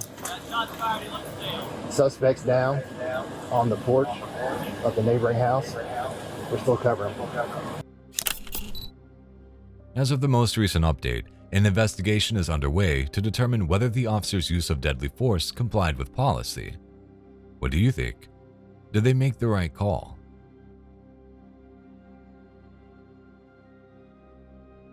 If you ever find yourself in handcuffs being wheeled out of the airport, remember you can always make things worse for yourself, just like this lady. She sat next to me though. Oh! Ow, my leg! My leg! Oh, you hurt my leg! Please stop! Please don't hurt me no more! Please don't hurt me no more! Please don't hurt me! Please don't hurt me, sir! I do want to get up, sir. I wanted help up, but you have my hands handcuffed. You hurt my leg, sir! I've hit my leg on the wheelchair, sir! I've hit my leg on the wheelchair, sir! I don't want to be in the wheelchair, sir! I don't want to be in the wheelchair, sir! You hurt me! You hurt me, sir! Please get the medical! You hurt me, sir! Please help me! Those officers had a lot of patience and did everything they could to help the woman, but the one person she really needs help from in the future is herself.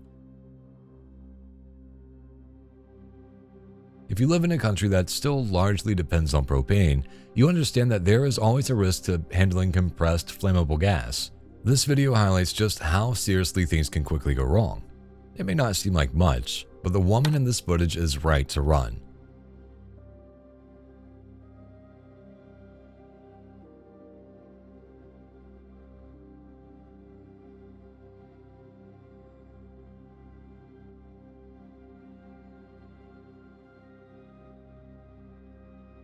The mistake she makes is to come back when she thinks the danger has passed.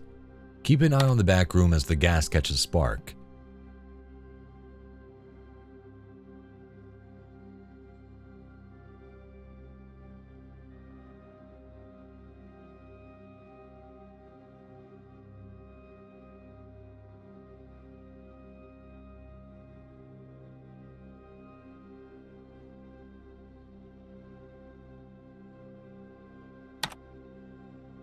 These two are extremely lucky to be alive.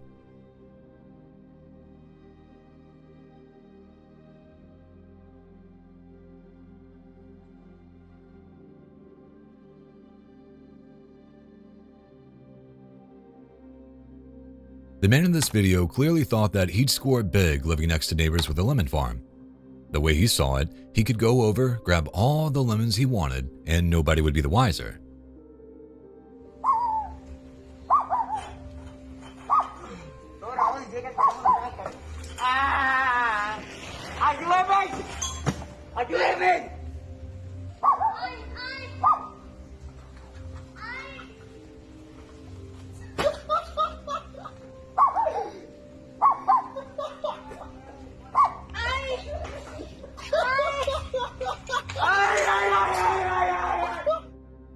However, it turns out that the owners were wise after all, because they electrified their fence.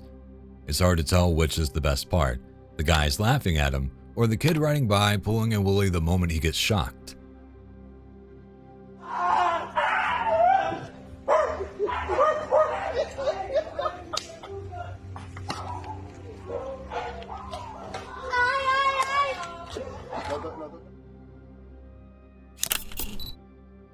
As the sun set on a Friday afternoon in Istanbul, 23-year-old Kubra Dogan decided to film some content with her 16-year-old cousin for TikTok. In search of the perfect backdrop, they climbed onto the roof of the family's apartment and began to take photos. Then, it all went horribly wrong.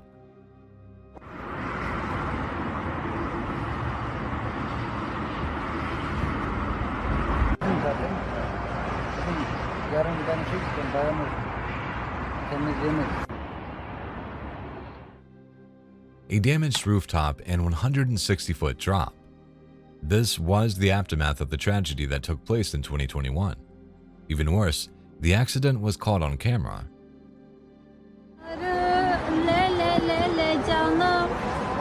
Esmer sen güzelsin.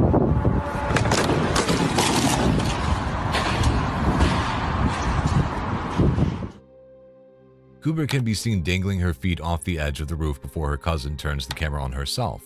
Then we hear the crunch of plastic as the gray panel below Cooper gives way and her body tumbles 9 stories to the ground below. According to reports, the cousin rushed back to her apartment to get help, but by the time the paramedics arrived on the scene, it was already too late.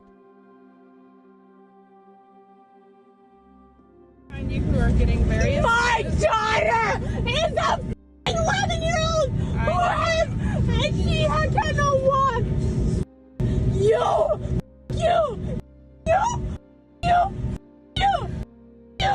I don't even care. Stop. No, I don't care. They don't even care. Stop. You know what? Stop. We do. I'm from Minnesota. I have done everything that I need to do. This woman had a meltdown mid-flight, and the entire cabin was forced to hear it. Now they all know that she has an 11-year-old daughter, she's from Minnesota, she's loud, and she likes to swear. We're gonna need to get her off. Yep. Yes! Yeah! I'm from Minnesota. Hey, let the flight deck know to get.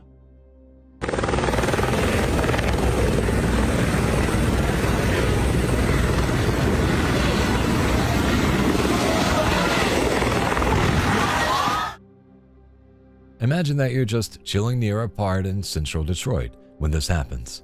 At first, you're probably happy to see a helicopter, but this did not go as the spectators or the pilot planned. Special shout out to the woman who seems intent on capturing the incident on camera, even as the blades fling shrapnel at her.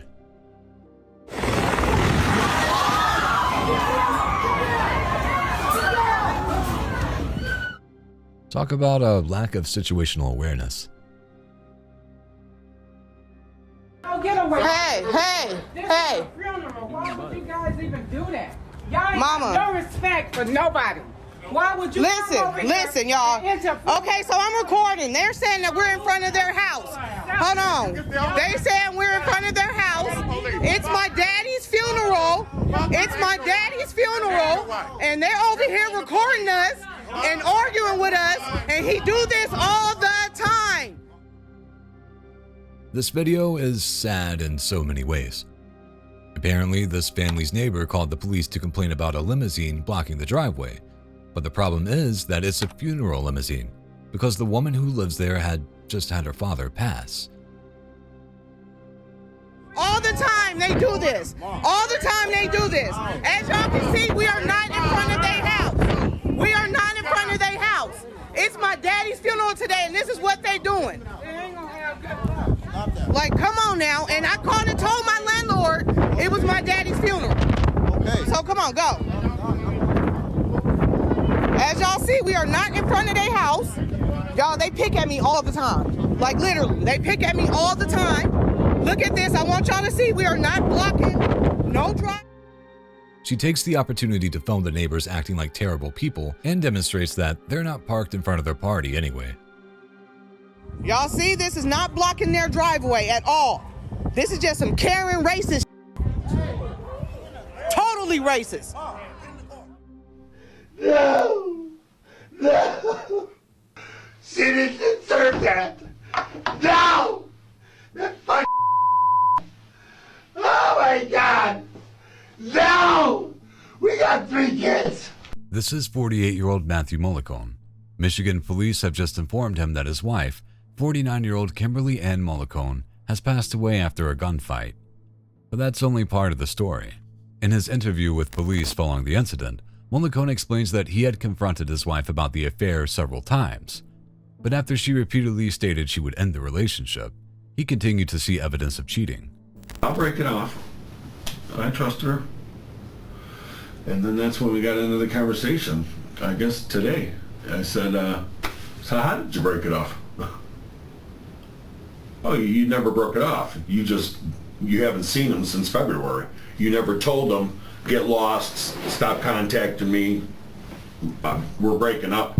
Yeah. Okay, then? And she goes, no. I said, so what? You're just going to wait around for him to call again? Because he'll do that. just like he has been. And she goes, well, that makes sense. She goes, I'll break it up. And I said, all right. She goes, let's go now. I think it was 8:30 when we got there. It was light. Security camera footage shows the moment Mollicone and his wife arrived at the home of Danny Gione. Matthew believed Danny and his wife had been having an affair for nearly a decade. He also claims that the second they arrived, Danny pulled a pistol on him. And we pull up. Her and I get out of the car. As soon as I get out of the car, he comes out of the garage like this, like a police officer, right at my face. And I put my hands up.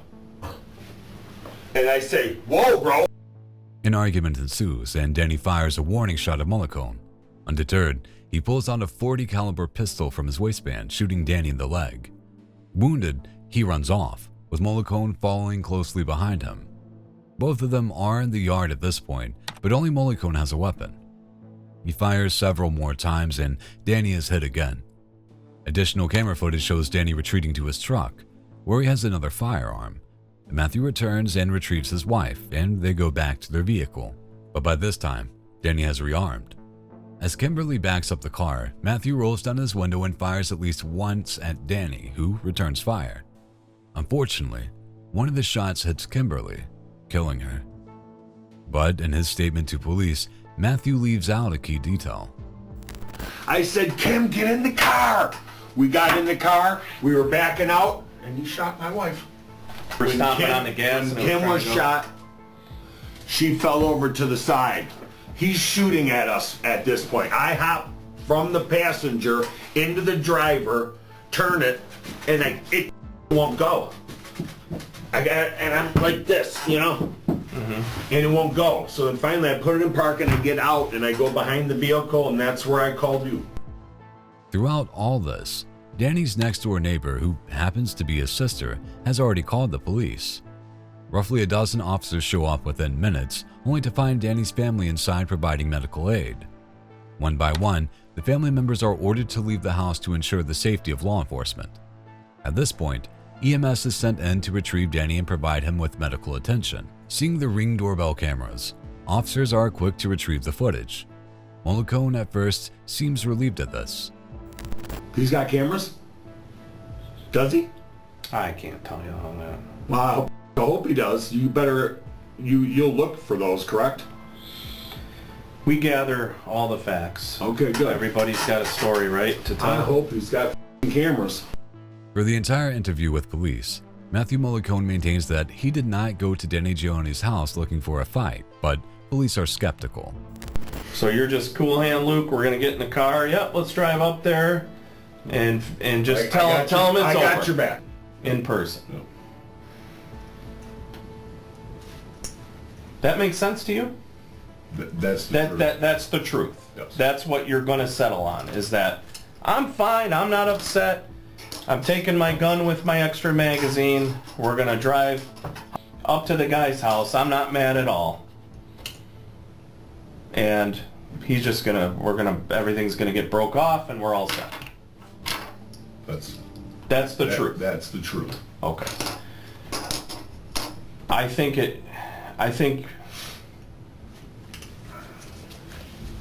don't think it's the truth. I think you were upset. I think you were mad that this wasn't cut off the way you asked for it to be cut off. When police discovered that Mollicone had been firing at Danny when his wife was killed, things took a quick turn. He was arrested and denied bail. Later, he was charged with several counts of assault as well as manslaughter after the death of his wife. The controversial charges stemmed from the fact that he had gone to Danny's house with the intent to cause harm.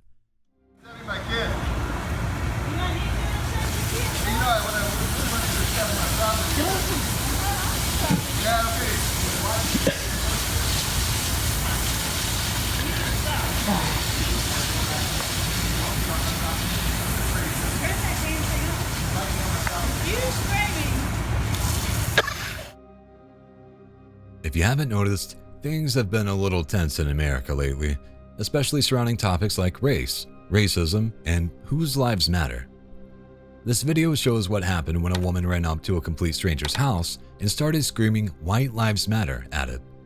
This man confronted her, and after she refused to get off his property, he decided to hose her down. Oh my God. Oh my God. Oh my God. Go home, girl. Oh my God. You're gonna lose that battle. Okay, now I think maybe we should call somebody. Do you think? Yeah. It didn't work, and that woman put up quite an embarrassing fight. Apparently, the people filming this called the police, and the man was interviewed on a Crime Stoppers TV show. Is it 911? Yeah. Probably call 911. Do you want me to call? Excuse me? I'm telling you, if you end up on my property, if you end up on my property, I will defend it. Yes. You're on my property, buddy. No, he's not. No, he's not. You haven't even proven to me that that's the situation yet. I don't have to prove it. Yes, you do. You have a survey, buddy. So show me your survey.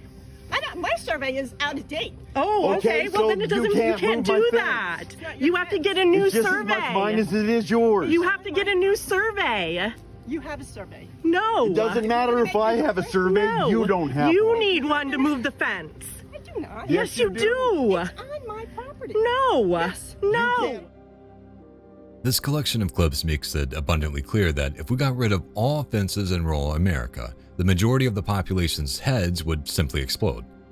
This video opens up with a man telling this woman that he will defend his property if she ends up on it, which clearly means getting violent. The woman then claims that his fence is actually on her property, referencing a survey that she admits is out of date. And also on top of it, this is going to be another court issue. Yeah, exactly. Because it's been here for how long? Yeah, she doesn't understand that. Wrong. She doesn't understand that. Prove that. It's been modified in the past Prove that. 2 years. I will. No, you need to prove it now. Prove it before you move the fence. You can't just move a fence without asking anyone. You can't do that. Do you remember I tried to talk to you? Can I talk to you? Could you just listen to what I say? And no, you just keep calling me. We don't owe you that. I don't owe you anything. Alone. Apparently, this is an ongoing problem between these two families, which sounds exhausting.